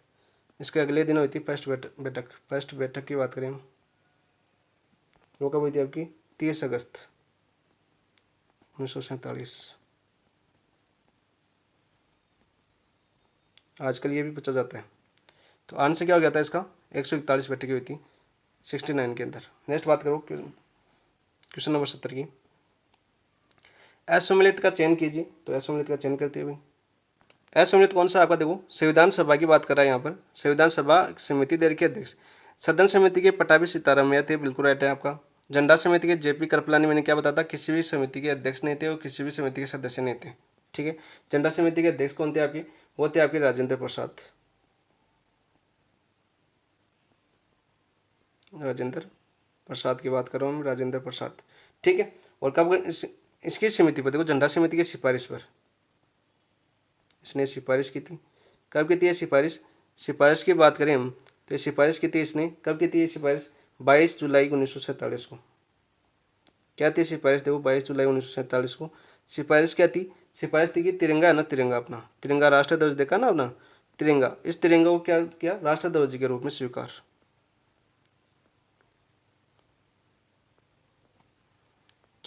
स्वीकार तो कौन सी समिति थी जिसने सिफारिश की थी कि तिरंगा अपना राष्ट्रीय ध्वज होना चाहिए, वो थी आपकी झंडा समिति। और इसका स्वीकार कब की थी सिफारिश, ये सिफारिश की थी आपकी 22 जुलाई 1947 को। ये क्वेश्चन आपका पूछा जा चुका है अभी। ठीक है, और तिरंगा और राष्ट्रीय ध्वज को स्वीकार किया, और इसके अध्यक्ष कौन थे आपके, राजेंद्र प्रसाद। ठीक है, वही बात करें हम, देखो आपका जेपी कृपलानी की बात करें हम, तो जेपी कृपलानी की यहाँ पर बता देता हूँ। जेपी कृपलानी एकमात्र उप समिति के सभापति थे आपकी, किसके थे आपकी, मौलिक अधिकार उप समिति। मौलिक अधिकार उप समिति। ठीक है, एकमात्र थी आपकी, ये इसी के अध्यक्ष सभापति थे, बाकी किसी नहीं। और नेहरू के विरुद्ध आपको पता है विश्वास प्रस्ताव लेके आए थे 1963 के अंदर। ये पूछा जाता है बार बार इनके बारे में, बाकी एक ये पूछा जाता है, बाकी क्वेश्चन नहीं पूछा जाता जेपी कृपलानी के बारे में। सबसे ज़्यादा नेहरू वाला पूछा जाता है, विश्वास प्रस्ताव वाला। तो आंसर हो जाएगा इसका सम्मिलित कौन सा आपका, ऑप्शन नंबर 2। बाकी सलाहकार समिति के वल्लभ भाई पटेल थे। ठीक है, वल्लभ भाई पटेल तो जानते हो आपके लौह पुरुष, बिस्मार्क, भारत के। वित्त और स्टाफ समिति के राजेंद्र प्रसाद वापस है, राजेंद्र प्रसाद, वल्लभ भाई पटेल, जवाहरलाल नेहरू, तीन चार समितियों के ये थे अध्यक्ष। ठीक है, नेक्स्ट क्वेश्चन नंबर 71 की बात करते हैं। सूची फर्स्ट को सूची सेकंड सम्मिलित कीजिए, सूचियों में नीचे दिए कुटुंबों को सही उत्तर का चयन कीजिए। तो करते हैं भाई। विधि की शासन की अवधारणा इंग्लैंड से ली गई, कहाँ से ली गई आपकी, इंग्लैंड से। कौन से विधान 14 अनुच्छेद 14 की बात कर रही है आपका। विधि द्वारा स्थापित प्रक्रिया इंग्लैंड, अच्छा मैंने आगे ले लिएगा। तो विधि का शासन कहाँ से ले गया आपका, इंग्लैंड से ले गया। विधि द्वारा स्थापित प्रक्रिया आपकी जापान से ले गई है। ठीक है, राष्ट्रपति की विचारधारा और राज्यपाल द्वारा विधेयक सुरक्षित रखना कहाँ से ले गया भाई, कनाडा से। 4 हो जाएगा। ठीक है, कनाडा। मैंने पूछा ना राज्यपाल का पद कहाँ से ले गया, मैंने जब राज्यपाल का टेस्ट होता था बताया था आपका अनुच्छेद 152 में लिखा हुआ है आपका कि राज्यपाल का पद कहाँ से ले गया आपका, कनाडा से। और बार बार आपका पूछा गया क्वेश्चन है। ठीक है, कनाडा। और बच गया कौन सा आपका, समवर्ती सूची। नीचे और थोड़ा सा, समवर्ती सूची कौन सी में आपकी, ऑस्ट्रेलिया के अंदर आ जाएगी। ठीक, इसमें आ जाएगी ऑस्ट्रेलिया के अंदर। तो यहाँ पर देखो आंसर क्या हो जाएगा, समवर्ती सूची, और समवर्ती सूची ऑस्ट्रेलिया के अंदर आ जाएगी। और यहाँ पर आपकी प्रस्तावना की जो भाषा है ना, प्रस्तावना की भाषा वो भी कहाँ से लेगी, ऑस्ट्रेलिया से लेगी है। ठीक है, ज़्यादा कन्नाडा से और क्या लेगी आपकी, संघीय प्रणाली। संघीय प्रणाली ये फल लेना आप, बार बार क्वेश्चन आता है इनका। बाकी सभी तो यहाँ पर बता नहीं सकते, ज़्यादा टाइम लग जाएगा। बहुत सी है सुविधाएं जो आपकी अलग अलग देशों सबसे ज़्यादा इंग्लैंड और अमेरिका से लिए गए, ठीक है, ये भी याद करना, सबसे ज़्यादा इंग्लैंड और अमेरिका से हमारे संविधान में लिए गए। बाकी जापान, फ्रांस, ऑस्ट्रेलिया, यहाँ से तो जैसे आपके एक एक दो दो प्रावधान लिए गए। तो आंसर क्या हो जाएगा आपका, देखो 2 3 4 1, 2 3 4 1, ऑप्शन नंबर 3 आपका राइट आंसर हो जाएगा। नेक्स्ट बात करो क्वेश्चन नंबर 72 की। देखो भारत के संदर्भ में निम्न में से कौन सा धर्मनिरपेक्ष पद शब्द का सही भाव व्यक्त करता है। तो आपको ये पता है कि ये आपका किसमें उल्लेखित है, आपकी प्रस्तावना में उल्लेखित है। किसमें उल्लेखित, आपकी प्रस्तावना में उल्लेखित है। प्रस्तावना आपको याद होनी चाहिए, और प्रस्तावना में एकमात्र एक बार संशोधन हुआ है, एक बार संशोधन हुआ है, और इसी समय जोड़ा गया था आपका धर्मनिरपेक्ष पंथ। कब जो हुआ था संशोधन, 42वां कॉन्स्टिट्यूशन 1946 के अंदर, और इसमें जोड़े गए थे आपकी अखंडता, धर्मनिरपेक्ष, पंथ निरपेक्ष शब्द, ठीक है, इसी के अंदर जोड़े गए थे आपका। तो यहाँ पर देखो भारत एक अनेक धर्म में है, नहीं, बेहतर का ये नहीं होगा आपका। भारतीय संविधान धार्मिक स्वतंत्रता प्राप्त करता नहीं, धर्मानुपालन व्यक्ति इच्छा पर निर्भर करता नहीं, भारत में राज्यों का कोई धर्म नहीं है, भारत में जो राज्य हैं कोई धर्म नहीं है आपका। तो आंसर हो जाएगा ऑप्शन नंबर 4, ठीक है।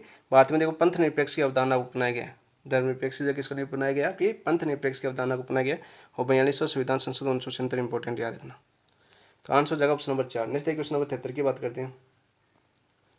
नीचे दिए गए अभिकथन दिए गए हमें, दिए गए इनमें से एक को अभिकथन ए और अन्य को तर्क आर कहा गया, ठीक है भाई, ये अभिकथन ए है। तो अभिकथन ए क्या आपका, भारतीय संविधान अर्थसंघात्मक है, बिल्कुल राइट। अर्थसंघात्मक कैसे अर्थसंघात्मक सर, तो संग देखो आपको भारत में केंद्र के साथ साथ राज्यों का प्रावधान है, केंद्र के साथ साथ राज्यों का प्रावधान। आपने पढ़ा होगा, संविधान की विशेषताएं पढ़ी होगी, तो इसमें आपका आराम था, केवल संघात्मक नहीं। संघात्मक का मतलब क्या होता है, संघात्मक का मतलब ये हो गया कि केवल केंद्र सरकार हो, बाकी कुछ भी ना हो। जैसे आपके चीन को देख सकते हो, आप रूस को देख सकते हो, वहाँ पर आपकी क्या, आपकी म्यांमार को देख सकते हो। तो ये आपका हो जाएगा, बिल्कुल सही है पहला। भारतीय संविधान में न तो संघात्मक और न ही एकात्मक है, न तो संघात्मक और न ही एकात्मक है, बिल्कुल नहीं। क्यों नहीं है, ये कैसे समझेंगे आप, अनुसूची देखो, आपको अनुसूची 7 जानते हो ना, अनुसूची 7 से इसको समझ सकते हो। अनुसूची 7 में क्या आपका देखो, विषयों का बंटवारा, विषयों का बंटवारा। तो देखो एकात्मक नहीं है, यानी केंद्र का ही अधिकार नहीं है, उसमें देखो बांटा गया है, केंद्र की शक्तियों को बांटा गया है, राज्य की शक्तियों को बांटा गया है, ठीक है। केंद्र और राज्यों के बीच में एक आपकी समवर्ती सूची और आती है, ठीक है, उसको बांटा गया है। क्या होती है, राज्य सूची, संघ सूची और समवर्ती सूची, ठीक है। इनके विषयों को भी याद कर लेना। तो देखो ये आपका दोनों कथन सही है, और ए की व्याख्या आर सही, बिल्कुल सही कर रहा है, व्याख्या कर रहा है। तो ए आर दोनों सही है, और आर ए की सही व्याख्या कर रहा है। तो ऑप्शन नंबर 1 आपका राइट आंसर हो जाएगा। नेक्स्ट बात करते हैं क्वेश्चन नंबर 74 की। निम्नलिखित में से कौन सा संविधान का कार्य है, कौन सा संविधान का कार्य है, 74 में हमें पूछा है। तो कौन सा है भाई संविधान का कार्य, देखो यह नागरिकों के अधिकार की गारंटी देता है। संविधान का कार्य देखो, नागरिकों को अधिकार की गारंटी देता है, बिल्कुल राइट। आपके भाग 3 के अंदर मौलिक अधिकार है, कहाँ से ले गए, अमेरिका से ले गए, ठीक है, 12 से 36 तक। ये शासन की विधि शाखाओं की शक्तियों को अलग अलग क्षेत्र रेखांकन करता है, बिल्कुल करता है, ठीक है। ये सुनिश्चित करता है कि सत्ता में अच्छे लोग हैं, ये जरूरी नहीं है भाई, सुनिश्चित नहीं करता है कि सत्ता में अच्छे लोग हैं, बुरा भी आ सकता है। जैसे किसी को हमने विधायक चुना, वो विधायक जरूरी है कि अच्छा हो, फिर आपको खराब लगे नहीं लग जाए। प्रधानमंत्री को चुनते हो, वो खराब लग जाना चाहिए। हम वोट देते किसी के नाम पर, सीएम कोई और बन जाता है, तो जरूरी है कि अच्छे लोग ही हो, जरूरी नहीं है ना। और भी बहुत सी एग्जाम समझ सकते हो, आप देखते हो राजनीति तो देखते हो ना, कैसे विधायक कैसे कैसे होते हैं, बहुत खराब काम है इसका। तो अच्छे लोगों का आए, ये कोई जरूरी नहीं है, पता नहीं चलता कि सत्ता में कौन अच्छा है कोई बुरा है, सत्ता में सभी बुरे बुरे होते हैं, ठीक है। ये कुछ साझे मूल्यों की अभिव्यक्ति करता है, बिल्कुल, कुछ साझे मूल्यों की अभिव्यक्ति करता है, बिल्कुल राइट। तो आंसर क्या हो जाएगा आपका, ए बी और डी हो जाएगा। तो देखो ए बी डी कौन से ऑप्शन में, A B D, option number 3 आपका सी कोट हो जाएगा, ठीक है। आंसर क्वेश्चन नंबर कौन सा था आपका, 74। नेक्स्ट है क्वेश्चन नंबर 75 की बात करते हैं हम। वापस आ गया, इसको थोड़ा छोटा कर लेता हूँ मैं ताकि आपको दिखे,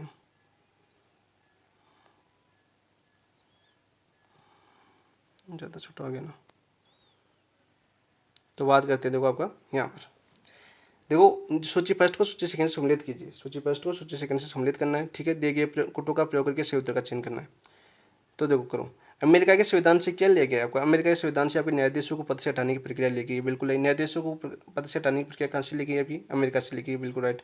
ब्रिटेन, ब्रिटेन से कौन सी ली गई आपकी, ब्रिटेन राष्ट्रपति की स्थिति, 4 हो जाएगा। राष्ट्रपति की स्थिति कहाँ से ली गई आपकी, ब्रिटेन से ली गई, ठीक है।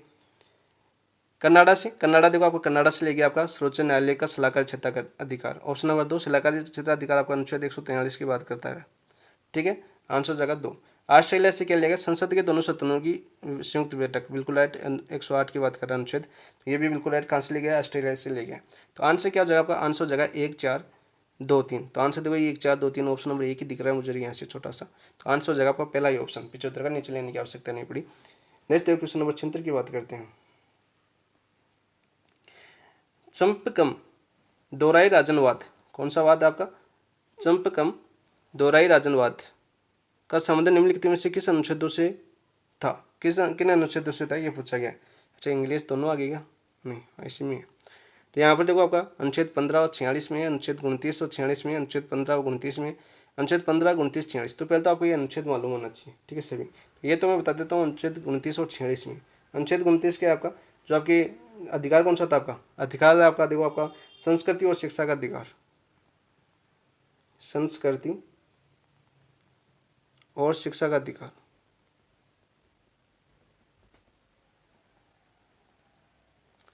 इसमें आपका अनुच्छेद 29 है ना, अनुच्छेद 29 वो तो किसमें, जो अल्पसंख्यक है ना, अल्पसंख्यक वर्गों का हितों का संरक्षण, अल्पसंख्यक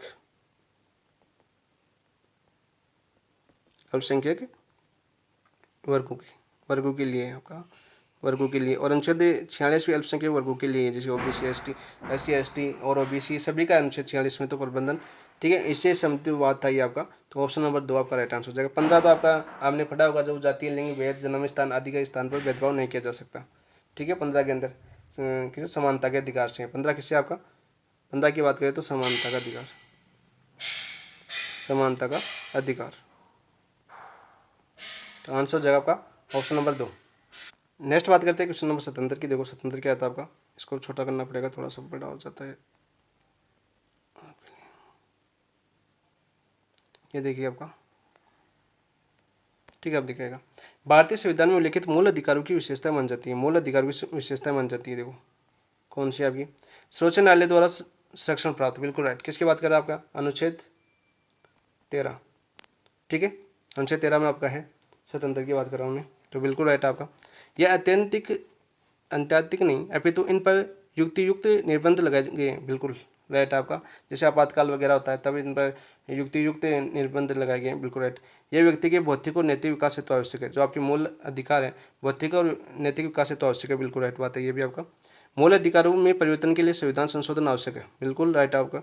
मूल अधिकारों में कोई परिवर्तन करना है तो आपका संशोधन जरूर आवश्यक है। जैसे आपका संपत्ति का अधिकार था, संपत्ति का अधिकार को कानूनी अधिकार बनाने के लिए कौन सा संविधान संशोधन किया था आपका, कमेंट में बताओ भाई। संपत्ति का अधिकार को कानूनी अधिकार बनाने के लिए कौन सा संशोधन किया था, जिसे अनुच्छेद 300 के अंदर जोड़ा गया था। तो कौन सा अनुच्छेद था आपका, 44वां संविधान संशोधन था या 42वां संविधान संशोधन था। तो आप आंसर दीजिए, कमेंट में बताइए, ठीक है। तो यहाँ पर आंसर क्या हो जाएगा आपका, ऑप्शन नंबर 4। 77 का आंसर क्या हो जाएगा, ऑप्शन नंबर 4। वह मूल अधिकारों की बात करते हैं तो मूल अधिकार को नीचे में बात कर लेता हूँ। देखो आपका मूल अधिकार, तो देखो मूल अधिकार आपके इस भारतीय संविधान के भाग 3 के अंदर है। किसमें आपकी, भाग 3 के अंदर। और अनुच्छेद भी पूछ लेता कभी कभी, अनुच्छेद आपका 12 से 35, 12 से 35। और कहाँ से लेके आपके, अमेरिका से लेके, कहाँ से लेके आपकी, अमेरिका से लेके। आंसर क्या हो जाएगा आपका, उपरोक्त से भी। और एक क्वेश्चन मैंने आपको दिया है, उसका आंसर आप कमेंट में बताओगे। मोरारजी देसाई के समय हुआ था, ठीक है, ये भी बता देता हूँ, आप तो बता दोगे कमेंट में। 78 देखिए आप, काफ़ी बढ़िया हो गया। तो ये भी कोट आया, देखो आपका इंपॉर्टेंट क्वेश्चन है ये, बहुत ही इंपॉर्टेंट क्वेश्चन है, बहुत ही इंपॉर्टेंट है आपके सेकंड ग्रेड के लिए। देखो भारत के संविधान में धार्मिक स्वतंत्रता, तो सबसे पहले तो आपको धार्मिक स्वतंत्रता आपका अधिकार है, कौन से अनुच्छेद में आपका, अनुच्छेद आपका कहाँ से कहाँ तक आपकी धार्मिक स्वतंत्रता का, धार्मिक स्वतंत्रता का अनुच्छेद आपका अनुच्छेद 25 से 28, 25 से 28, ठीक है। प्रत्याश तक यह अधिकार को काल कर्मानुसार व्यवस्थित कीजिए, कैसे करना है, कर्मानुसार। जैसे अनुच्छेद 25 में कौन सा, 26 में कौन सा, 27 में कौन सा और 28 में कौन सा है। तो देखो हमें दे रखा है धार्मिक मामलों के प्रबंधन की सुविधा, तो धार्मिक मामले उसमें प्रबंधन की स्वतंत्रता, ये किसमें आपके, धार्मिक मामलों में प्रबंधन की स्वतंत्रता आपके अनुच्छेद 26 के अंदर, किसमें आपका अनुच्छेद 26, ठीक है भाई। किसी भी धर्म के संवर्धन हेतु करों में भुगतान की स्वतंत्रता, करों में भुगतान की स्वतंत्रता, करों में भुगतान की स्वतंत्रता आपके अनुच्छेद 27 के अंदर, अनुच्छेद 27 के अंदर, ठीक है। धर्म की चेतना और मुक्त व्यवसाय, अभ्यास और प्रचार, यानी वो अपने धर्म का प्रचार कर सकता है, व्यवसाय कर सकता है, यदि वो राज्य से अनुदान ग्रहण नहीं कर रहा तो कौन से, ये आपके अनुच्छेद 25 के अंदर। पहले अंतःकरण की स्वतंत्रता किसमें आपकी 25 के अंदर, ये आपकी अनुच्छेद 25 के अंदर। किसी शैक्षणिक संस्थान में धार्मिक अनुदेशन अथवा धार्मिक पूजा पद्धति में उपस्थित होने की स्वतंत्रता, धार्मिक अनुदेशन एवं धार्मिक पूजा पद्धति में उपस्थित होने की स्वतंत्रता कौन से अनुच्छेद में है भाई, वह है आपके अनुच्छेद 28 के अंदर। किसमें आपके अनुच्छेद 28 के अंदर। तो आंसर देखो आप कौन सा क्रम से, देखो आपका 25 पर सी है, तो देखो इसमें किसी में भी सी नहीं है शुरू में, तो आंसर तो आपका ऑप्शन नंबर 1 आपका राइट आंसर हो जाएगा। ऐसे पता लगा सकते हो। दूसरा ए 26 में आ जाएगा, बी आपका किस में 27 में, और डी किस में आपका 28 में, और धार्मिक स्वतंत्रता आपका 25 से 28 बताइए आपको। ऑप्शन नंबर 1 आपका राइट आंसर हो जाएगा तंत्र का। और अच्छे से हमने समझ लिया, और सभी चीज़ें आपके अलग अलग अनुच्छेद की एक लाइन दी गई है। इंपॉर्टेंट क्वेश्चन बनता है और पूछा जाता है। नेक्स्ट क्वेश्चन नंबर 79 की बात करते हैं। पहले देखिए, सुप्रीम कोर्ट ने अपने किस फैसले में निर्णय लिया कि शिक्षा पाने का अधिकार अनुच्छेद 21 के अंतर्गत प्रत्येक नागरिक का मूल अधिकार है। तो ये था आपका मोहनी जैन बनाम कर्नाटक राज्यवाद। ऑप्शन नंबर 1 आपका राइट आंसर हो जाएगा। कब आता है मोहनी, ये आपका 1992 की बात है, जब आपकी जो नीट की एग्जाम होती है, जब मेडिकल कॉलेजों की फीस होती है, ठीक है, उस मेडिकल कॉलेज की फीस के बारे में था ये। कौन सा आपका मेडिकल कॉलेज, पी से समझे तो ये हुआ था। और मोहनी जैन बाद कर्नाटक राज्यवाद 1992 का। और इसमें सर्वोच्च न्यायालय यानी सुप्रीम कोर्ट ने अपने कहा था कि अनुच्छेद 21 में, अनुच्छेद 21 कौन सा आपका, जीने का अधिकार, जीने का अधिकार पता ना आपको। अनुच्छेद 21 अपन जैसे आपकी लाइट कटती है ना, आप केस कर सकते हो गवर्नमेंट पर जाकर कि हमें नींद नहीं आती, हमें नींद का अधिकार भी आपके अनुच्छेद 21 के अंदर है, ठीक है, कि हमें नींद नहीं आती, लाइट काट लेते हो दोपहर के अंदर, रात को पढ़ने के टाइम पर लाइट काट लेते हो, ये हमारा अधिकार कानून हो रहा है, तो आप केस कर सकते हो गवर्नमेंट के ऊपर, ठीक है। मिनरवा विल्स उत्तर प्रदेश, ये था आपका 1980 के अंदर हुआ था, ठीक है। मूल ढांचे आपका जो संविधान के मूल ढांचे से को लेकर था आपका मिनरवा विल्स। गोपाल बनाम मद्रास राज्यवाद, ये था आपका अनुच्छेद 22 से संबंधित। अनुच्छेद कौन से 22 से संबंधित था आपका, 22 से संबंधित था कौन सा आपका, ये गोपाल बनाम मद्रास राज्यवाद, ठीक है। 22 कौन सा था आपका, जो आपका गिरफ्तारी है ना, गिरफ्तारी 24 घंटे के अंदर हमें सूचना लेके आ रही है, न्यायालय के अंदर उपस्थित करवाओ, ये आपके ये इसी बात से संबंधित था अनुच्छेद 22, ठीक है। तो आंसर हो जाएगा इसमें कौन सा, option number 1। Next question number 80। वो टाइम हो गया अपना, समझाने के चक्कर में टाइम ज़्यादा हो गया। और अभी क्वेश्चन नंबर 20। भारतीय संविधान के अनुच्छेद 26 के तहत प्रत्येक धार्मिक संप्रदाय व उसके किसी भी वर्ग को धार्मिक गतिविधियों, कौन सी गतिविधियाँ आपकी, धार्मिक गतिविधियों के संबंध में स्वतंत्रता का अधिकार दिया गया है। किस व्यवस्था के अधीन दिया गया ये बताना आपको, ठीक है। तो ये दिया गया आपका, देखो आपका लोक स्वास्थ्य बिल्कुल राइट, सदाचार बिल्कुल राइट, राज्य की सुरक्षा नहीं, स्वास्थ्य में दिया गया, अपराध उद्दीपन में नहीं। तो आंसर क्या हो जाएगा आपका, 1 2 4 किस्में, देखो आपका 1 2 4 किस्में आपका ऑप्शन नंबर 3 आपका राइट आंसर हो जाएगा। कौन सा हो जाएगा आपका, ऑप्शन नंबर 3। किसमें आपका, अनुच्छेद 26। अनुच्छेद 26 किससे संबंधित है आपकी, धार्मिक स्वतंत्रता संबंधित है। अभी हमने पीछे एक अनुच्छेद 26 पढ़ा था, ठीक है ना, वही आपका अनुच्छेद 26। 25 में कौन सा आपका, अंतःकरण की स्वतंत्रता। तो आंसर हो जाएगा आपका ऑप्शन नंबर 3। 80 का नेक्स्ट क्वेश्चन नंबर 81। समानता का अधिकार संविधान के निम्न अनुच्छेदों में किसके अंतर्गत आता है। देखो समानता का अधिकार, समानता का अधिकार, समानता का अधिकार बात करें तो यह समानता का अधिकार आपका अनुच्छेद 14 से 18 तक, 14 से 18 तक। देखो अनुच्छेद 13 में 13 नहीं है आपका, अनुच्छेद 13 नहीं है। 13 आपका सर्वोच्च न्यायालय आपका सुप्रीम कोर्ट है, वो आपके मूल अधिकारों की रक्षा करेगा। रक्षा कौन करेगा आपका, सुप्रीम कोर्ट लिख देता हूँ या न्यायालय लिख देता हूँ, कोई भी आ सकता है, आपकी रक्षा सुप्रीम कोर्ट करेगा, ठीक है। अनुच्छेद 14 की बात करते हैं, ये आपका विद्युत समान संरक्षण, विद्युत समान संरक्षण, ठीक है, अनुच्छेद 14 के अंदर आता है। अनुच्छेद 15 आपकी हमने देखा था आपका, देखो आपके धर्म, जाति, मूलवंश और जन्म स्थान के आधार पर भेदभाव नहीं दिया, जन्म स्थान के आधार पर भेदभाव नहीं किया जा सकता, ठीक है। अनुच्छेद 16 अब जो आपका अवसर की समानता, अवसर की समानता से था आपका, जो आपका जैसे आपका संविधान जो EWS वगैरह जोड़ा गया ना, ओबीसी आर्थिक पिछड़ा वर्ग, अनुच्छेद 16 के अंदर ही है, ठीक है। 16(6) में जोड़ा गया था आपका EWS। संविधान संशोधन कौन सा था, 103वां था, 104वां कमेंट बता दो फटाफट। और इसके अलावा आपका देखो ये तो हो गया आपका 14, 15, 16। 17 क्या आपका, 17 देखो मैं इधर लिख देता हूँ पेन चेंज करके, आपको समझ में आ जाए। 17 में इंपॉर्टेंट आपका अस्पृश्यता का अंत,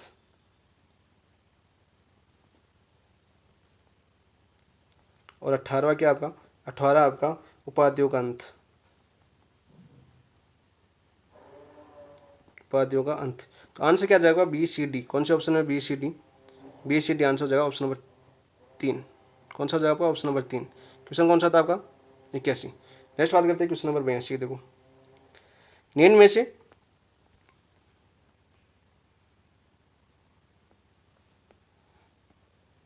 कौन सा कथन सही नहीं है, ये पूछा हमें 82 के अंदर। तो कौन सा सही नहीं है हमें 82 के अंदर बता दे तो भाई, कौन सा सही नहीं है। तो मौलिक अधिकार को किसी भी परिस्थिति में निलंबित नहीं किया जा सकता। तो पहला आपका गलत है, पहला आपका गलत है, ठीक है। वह किया जा सकता है आपका मौलिक अधिकारों का निलंबित किया जा सकता है कब, जब आपका राष्ट्रीय आपातकाल लग जाए, राष्ट्रीय आपातकाल लगे, राष्ट्रीय आपातकाल लग जाए तब किया जा सकता है। अनुच्छेद 352। फिर ठीक है, इसमें संशोधन कर दिया गया था थोड़ा सा, 358 की तरह लगता था ये, 29 अनुच्छेद 19 के अंदर आपका स्वतंत्रता का अधिकार पर, ठीक है। भारतीय नागरिकों के प्राप्त मौलिक अधिकारों को संसद द्वारा 2/3 बहुमत निलंबित किया जा सकता, नहीं किया जा सकता, नहीं किया जा सकता निलंबित। केवल आपातकाल के समय राज्यपाल रोक सकता है, केवल आपातकाल के समय आपका राज्यपाल क्या है, राष्ट्रपति, राष्ट्रपति निलंबित कर सकता है, स्वतंत्र कुछ सीमित कर सकता है कुछ अधिकारों को, जैसे अनुच्छेद 19 समाप्त हो जाता है। और फिर आपका जो 44 संविधान संशोधन हुआ था ना, उसमें तो काफ़ी ज़्यादा संशोधन कर दिया गया। 44 में ये भी कहा गया कि आप 20 और 21 को समाप्त नहीं कर सकते, ठीक है। 19 को भी आप लिखित में राष्ट्रपति घोषणा करेगा, या आप अनुच्छेद की बात है वहाँ पर आप पढ़ लेना। तो ये भी आपका गलत है। मौलिक अधिकारों को राष्ट्रपति द्वारा राष्ट्रीय आपातकाल के समय निलंबित किया, ये अभी तो मैंने ये तो लिखा ऊपर, ठीक है। तो ये तो आपका सही है। संवैधानिक तंत्र विफल होने की स्थिति में राष्ट्रपति द्वारा मौलिक अधिकारों का निलंबित किया जा सकता, नहीं किया जा सकता, गलत है आपका। संवैधानिक तंत्र विफल होने का मतलब क्या आपका, राष्ट्रपति शासन, राष्ट्रपति शासन। तो शब्दों का खेल है पॉलिटिकल का, पकड़ना आपका 356 के तहत लगता है, किस तहत, अनुच्छेद 356 के तहत राष्ट्रपति लगाता है, ठीक है। तो इसमें क्या पूछा, देखो सही कथन नहीं है, तो ए बी डी सी नहीं है अपने, तो आंसर हो जाएगा A B D, option number 4। कौन सा जगह आपका, ऑप्शन नंबर 4 आपका राइट आंसर हो जाएगा। नेक्स्ट बात करते हैं क्वेश्चन नंबर 83 की। किसी व्यक्ति को एक ही अपराध में एक बार से अधिक अभियोजित या दंडित नहीं किया जा सका जाएगा। अपराधों के लिए दोष सिद्धि के संबंध में उपरोक्त संरक्षण किस अनुच्छेद के अंतर्गत आता है। अभी मैंने बताया था कि अनुच्छेद जो 20 है ना अपना, अनुच्छेद 20 ये बात करता है कि 24 घंटे के अंदर हमें जेल में अपना वकील करने का अधिकार है, ठीक है। और एक अपराध के लिए एक बार सजा दी जा सकती है, दंडित किया जा सकता है। तो आंसर जगह का ऑप्शन नंबर 2, अनुच्छेद 20। 19 तो आपको बताया ना, 6 स्वतंत्रता देगी आपकी, रहने की, खाने की, प्रेस की, घूमने की, ये स्वतंत्रता देगी। ये संपत्ति का अधिकार था, वो उसको थोड़ा समाप्त कर देगा। अनुच्छेद 44 संविधान संशोधन भी आपको मैंने बता दिया, अरे वो बता दिया मैंने, पीछे पूछा था आपको, कोई बात करें। अनुच्छेद 21 की बात करें तो अनुच्छेद 21 कौन सा आपका, प्राण एवं दैहिक स्वतंत्रता, जीने का अधिकार, प्राण व दैहिक स्वतंत्रता, स्वतंत्रता का अधिकार,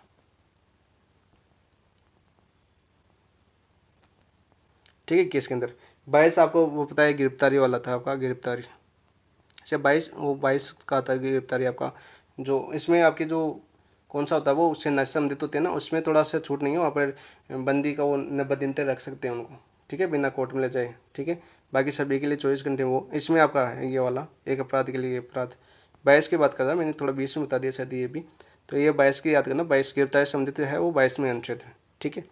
तो आंसर जगह पर इसका ऑप्शन नंबर 2 थे। इसका नेक्स्ट क्वेश्चन नंबर 84 की बात करते हैं हम।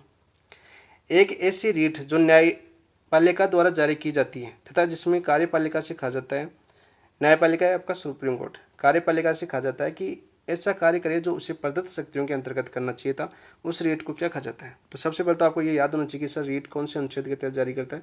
अनुच्छेद आपका 32 के तहत जारी करता है। और कितनी रेट जारी करता है आपका सुप्रीम कोर्ट, 5 रेट जारी करता है।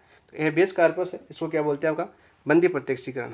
हिंदी भी लिख देता हूँ, काफ़ी दोस्तों को हिंदी में थोड़ी, तो ये दोनों में आ सकते हैं आपकी, बाइलिंगुअल, हिंदी में भी पूछा जाता है आपका, इंग्लिश में पूछा जाता है। इंग्लिश जो लिखी हुई है वही आ गया, जैसे क्वेश्चन ये आ गया, ये प्रेस का क्वेश्चन है आपका। तो ये बंदी प्रत्यक्षीकरण भी आ सकता है। मेटामेस का क्या होता है, किसी को आदेश देना। तो ये क्या दे रहा है, देखो इससे समझ सकते हो आप, इससे तो नहीं समझे, आदेश देना, ये क्या दे रहा है आपका, आदेश दे रहा है सुप्रीम कोर्ट, किसको, कार्यपालिका से, कि ऐसा कार्य करिए जो उसे प्रदत्त शक्तियों के अंतर्गत करना चाहिए था। तो उस रेट को क्या कहा जाता है आपका, मेटामेस। तो आंसर हो जाएगा ऑप्शन नंबर 2। प्रोहिबिशन क्या होता है आपका, प्रतिषेध, यानी रोकना, प्रतिषेध होता है आपका रोकना, ठीक है। को वारंट हो, यानी कोई बिना सरकारी नौकरी, जैसे आप पकड़ते हैं ना, बिहार के अंदर अभी पुलिस थाना पकड़ा है जो काफ़ी सालों से चल रहा था, नकली था। किसको पता ही नहीं चला कि ये असली पुलिस थाना है नकली, ठीक है। अधिकार पर्चा, तो कुछ भी हो सकता है भैया आज के ज़माने में, अधिकार पर्चा। तो ये आप एग्ज़ाम समझो, मान लीजिए कोई बिना एग्ज़ाम जी जॉब लग गया तो सुप्रीम कोर्ट उसको जारी करता है रीट कि आप किस अधिकार से इस पद को ग्रहण किए हो, ठीक है, अधिकार पर्चा। एक और होता है 500 भी बता देता हूँ यहीं पर, उत्प्रेक्षण, यानी कोई भी मामला हो, जैसे आपका जिला न्यायालय में या हाईकोर्ट में कोई मामला चल रहा है, तो यदि सुप्रीम कोर्ट को ऐसा लगता है कि ये हाई लेवल का मामला है, थोड़ा सेंसिटिव मामला है, तो वो कहता है कि आप मेरे पास भेज दो इसको, ठीक है, ऊपर मंगवा लेता है उस मामले को, होता है उत्प्रेक्षण, ठीक है, सेक्रेटरी, इंग्लिश में आ जाए तो सेक्रेटरी। तो आंसर क्या हो गया आपका ऑप्शन नंबर 2, 84 का नजदीक क्वेश्चन 85। चलो फास्ट कर लेते हैं। भारत में रहने वाला ब्रिटिश नागरिक दावा नहीं कर सकता। मान लीजिए भारत में कोई ब्रिटिश नागरिक आ गया घूमने के लिए, वो किसका दावा नहीं कर सकता, और दावा नहीं कर सकता कि व्यापार और व्यवसाय की स्वतंत्रता के अधिकार का, ठीक है, ये नहीं कर सकता। ये धोखा खा चुके हैं हम, कैसे कि ब्रिटिश पहले कैसे आए थे, ब्रिटिश पहले आए थे आपके व्यापार के लिए, यहाँ पर कंपनी लगाई, फिर धीरे धीरे कब्जा कर लिया, तो इसलिए ये नहीं कर सकते, ठीक है, पहला नहीं है, समझ सकते हो आपका आंसर। विधि के समक्ष समानता का अधिकार, आप अभी मैंने देखा था, विधि के समक्ष समानता का अधिकार कहाँ से ले गया आपका, जापान से। और विधि जीवन और व्यक्तिगत स्वतंत्रता सुरक्षा का अधिकार ये भी है, दावा कर सकता है। धर्म की स्वतंत्रता का अधिकार भी कर सकता है, जैसे मान लो वो ईसाई धर्म की ज़्यादा होती है ब्रिटिश, तो उसकी स्वतंत्रता का अधिकार है कि वो ईसाई धर्म का रहेगा, ठीक है।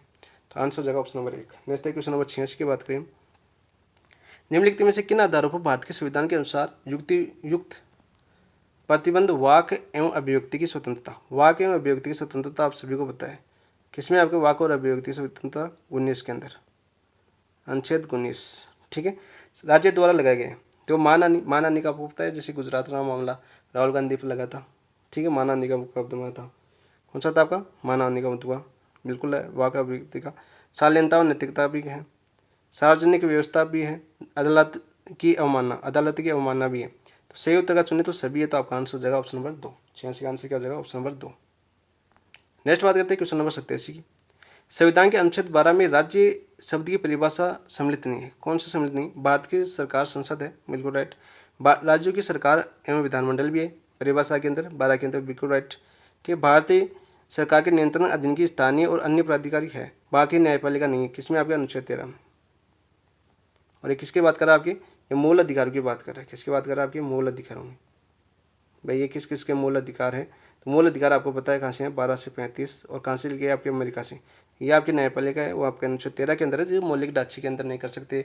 जैसे आपका केशवानंद भारती हुआ था, उसने क्या कहा था कि आप संविधान के मूल ढांचे में परिवर्तन नहीं कर सकते, वो किस अनुच्छेद के तहत करा आपका, 13 के अंदर। जैसे आपका NGAC आया था, NGAC आया था कब आया था आपका, 2014 के अंदर, 2015 में इसको समाप्त कर दिया गया, ठीक है। NGAC वाद चर्चा का मूल है, तो मैं यहाँ पर बता देता हूँ मैं, क्योंकि अभी आपकी तमिलनाडु जो वाद होता है राज्यवाद, उसमें सुप्रीम कोर्ट ने राष्ट्रपति और राज्यपाल को 2 महीने का वक्त दिया कि 2 महीने में अपना फैसला सुनाए, क्या इस पर चर्चा होगी। तब आपके राष्ट्रपति द्रौपदी मुर्मू ने अभी पूछा था उसे, अनुच्छेद 143 का उपयोग किया था सुप्रीम कोर्ट के खिलाफ कि क्या ऐसा कर सकता है सुप्रीम कोर्ट, ठीक है। तो ये चर्चा के विषय, तो ये पूछ सकते हैं, इसके लिए आपका जगदीप धनखड़ का भी चर्चा में रहते हैं, आप सभी को पता है।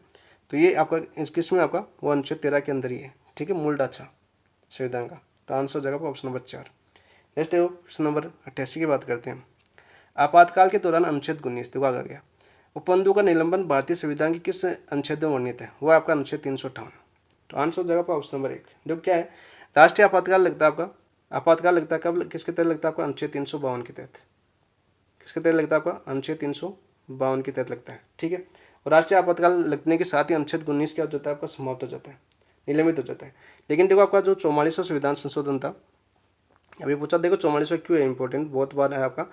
44वां संविधान संशोधन कब होता है आपका, 1978 में, समझ लीजिए, टाइम का कोई बात नहीं, टाइम ऐसा होता रहता है। लेकिन इसमें कहा कि जो बाह्य आक्रमण होता है ना, बाह्य आक्रमण, तभी अनुच्छेद 19 आपका समाप्त हो सकता है, तभी आपका अनुच्छेद 19, यदि सशस्त्र विद्रोह हो जाए आंतरिक, तब यह प्रभावी नहीं होगा, सशस्त्र विद्रोह हो जाए तब प्रभावी नहीं। किस में क्या गया आपका, 44वां संविधान संशोधन में, ये तो आपका अनुच्छेद 352 तो आपको बताइए, आंसर तो हो गया, ठीक है।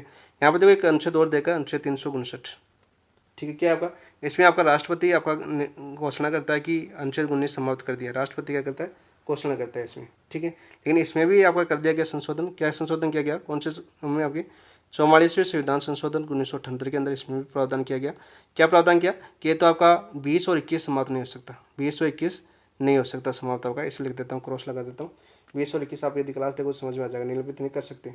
44वें संविधान संशोधन 1978 में किया गया था ये, ठीक है।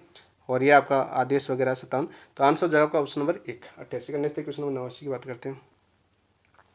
ये देखो आपका FSPS का संबंध किस अनुच्छेद से, ये आपका सैनिकों से संबंधित, आपका भारतीय सैनिक वगैरह है ना, उससे संबंधित आपका निवारण निरोधक कानून की संबंधित आता है। ये मुकदमा चला जाता है, कोई आतंकवादी वगैरह हो गया तो ये किससे आता है, अनुच्छेद 32 में। तो क्या आती है आपके रीट, अनुच्छेद 33 में, अनुच्छेद 34 का राइट आंसर हो जाएगा, ठीक है। क्या आता है आपका मार्शल लॉ,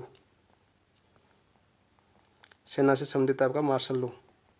सारे अधिकार सेना के पास होते हैं, सेना इसका उपयोग करती है, सेना का न्यायालय होता है, कोई इसमें दखलंदाजी नहीं कर सकता, ठीक है। और आपका जो अनुच्छेद 33 है ना, इस पर सेना के जो मूल अधिकार है, सेना के अपने मूल अधिकार है, सेना के मूल अधिकार को छीना गया। इसमें सेना के मूल अधिकार नहीं होते, सेना के मूल अधिकार नहीं है, यानी कोई संगठन नहीं बना सकता, कुछ नहीं कर सकता, सेना का कोई अधिकारी कुछ नहीं कर सकता। ये आपके अनुच्छेद, ये आपकी पाकिस्तान की बात कर लीजिए, पाकिस्तान के अंदर ये ओपन है, सेना वहाँ तो सब कुछ सेना ही है, ठीक है। लेकिन यहाँ पर देखो अनुच्छेद अपने आगे की भविष्य की सोची गई थी कि सेना को प्रतिबंधित करेंगे हम, सेना को इस तरह से प्रतिबंधित किया गया है अपने संविधान के अंदर, तभी आज अपना देश एकजुट है। सेना के लिए हमारे लिए गर्व की बात है, ठीक है।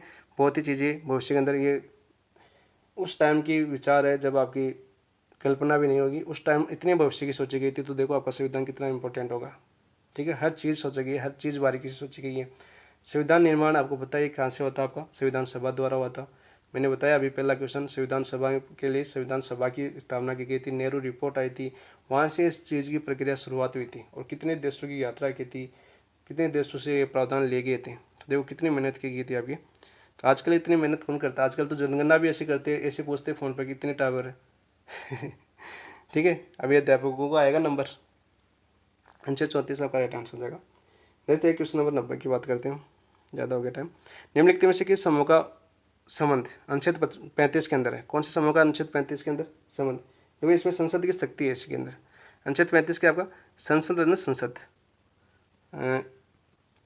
अपनी संसद जाते हो ना, संसद, इसमें ये क्या कहती है आपकी विधि बना सकती है, विधि का निर्माण, और विधि का निर्माण करके क्या कर सकती है आपकी कुछ अनुच्छेदों पर प्रतिबंध लगा सकती है। ये आपके संसद को अधिकार है, आपका संसद का अधिकार समझ लीजिए एक तरह से आप, ये राज्य के पास नहीं है, केवल संसद के पास है। तो इसमें कौन कौन से अनुच्छेद आते हैं जिन पर आपकी संसद विधि बना सकती है, उसमें आते हैं आपके अनुच्छेद 16(3), 32(3), 33 और 34। आंसर हो जाएगा ऑप्शन नंबर 4। ये दो 32, 33, 34 तो सेना से संबंधित है, ठीक है। 16 आपका पता है किससे संबंधित है, 16 कमेंट में बताओ। अभी बताया था मैंने पीछे। 32 आपका रीट वाला है, ठीक है। तीसरा कौन सा था रीट में, वो देख लेना आपका। आंसर हो जाएगा option number 2। Next question number 91 की बात करते हैं अब, करंट की क्वेश्चन आपकी। रसोई गैस सिलेंडर सब्सिडी योजना के संबंध में निम्नलिखित कथनों पर विचार कीजिए। तो सबसे पहले तो आपको ये बताना चाहिए रसोई गैस सिलेंडर योजना कब प्रारंभ हुई थी। ये प्रारंभ हुई थी आपकी 1 सितंबर 2024 को। कब प्रारंभ हुई थी आपकी, 1 सितंबर 2024 को, बिल्कुल राइट।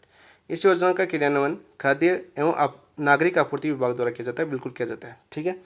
इस योजना के अंतर्गत पात्र परिवार को 450 रुपये हैं भाई, कितने आपके 450 रुपये प्रति माह 2 गैस सिलेंडर के पर उपलब्ध कराए जा रहे हैं, बिल्कुल राइट, 450 रुपये के अंदर। तो ये आपका गलत हो जाएगा, दूसरा कितना दे रखा था 400। निम्न उपयुक्त में से कौन से कथन सत्य है, तो केवल एक सत्य, तो आंसर हो जाएगा ऑप्शन नंबर 1 93 का। नेक्स्ट क्वेश्चन नंबर 92 की बात करते हैं। प्रधानमंत्री जनजातीय उन्नत ग्राम अभियान, जो आपका प्रधानमंत्री जनजातीय उन्नत ग्राम प्रधान अभियान है, सॉरी उन्नत ग्राम अभियान, राजस्थान के कितने ब्लॉकों में संचालित किया जा रहा है। तो सबसे पहले तो आपको ये डेट बतानी चाहिए, कब शुरुआत होता है आपका 18 सितंबर 2024 को, 18 सितंबर 2024 को शुरू हुआ था। इसके अंदर कितने ब्लॉक थे भाई, इसके अंदर देखो आपके पहले तो जिले, राजस्थान कितने जिले थे आपके, 30 जिले थे, ठीक है। इस 30 जिलों के अंदर कितने ब्लॉक थे आपकी, इस 30 जिलों के अंदर ब्लॉक थे आपकी 208, ठीक है। इन ब्लॉक थे आपके 208, इन 208 ब्लॉकों में गांव कितने थे आपके, गांव थे आपके 6019, पूछा जा सकता है आपका 6019। तो आंसर हो जाएगा ऑप्शन नंबर 3 208। नेक्स्ट बात करते हैं क्वेश्चन नंबर देखो आपका 93 की। निम्नलिखित में से असंगत युग्म का मैं चयन करना, कौन सा असंगत युग्म है, करंट से संबंधित क्वेश्चन थे सभी। तो देखो कौन सा असंगत है भाई, इनकी थीम याद करना भाई, नेटकॉन वगैरह की। नेटकॉन की थीम तो मैं बता देता हूँ, एवोल्यूशन टू रिवोल्यूशनरी ऐसे से आपका।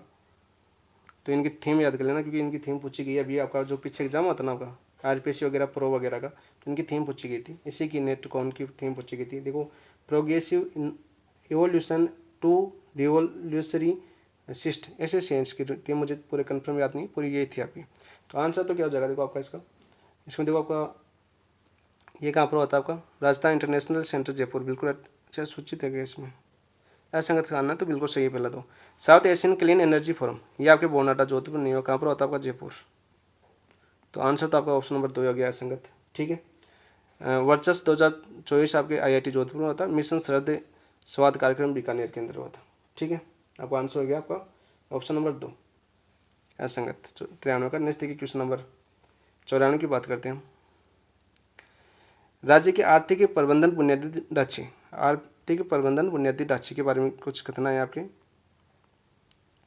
ये लीजिए आप सब देखिएगा आपको। बुनियादी ढांचे के विकास हेतु गठित Rajasthan economic revival task force के संबंध में निम्नलिखित खतरों पर विचार कीजिए। तो देखो, इसका कार्यकाल 31 मार्च 2028 तक निर्धारित किया गया, बिल्कुल राइट। वित्त विभाग प्रशासनिक विभाग है, बिल्कुल राइट, ठीक है। मुख्य सचिव इसका अध्यक्ष होगा, नहीं, अध्यक्ष कौन होगा आपका, CM, मुख्यमंत्री।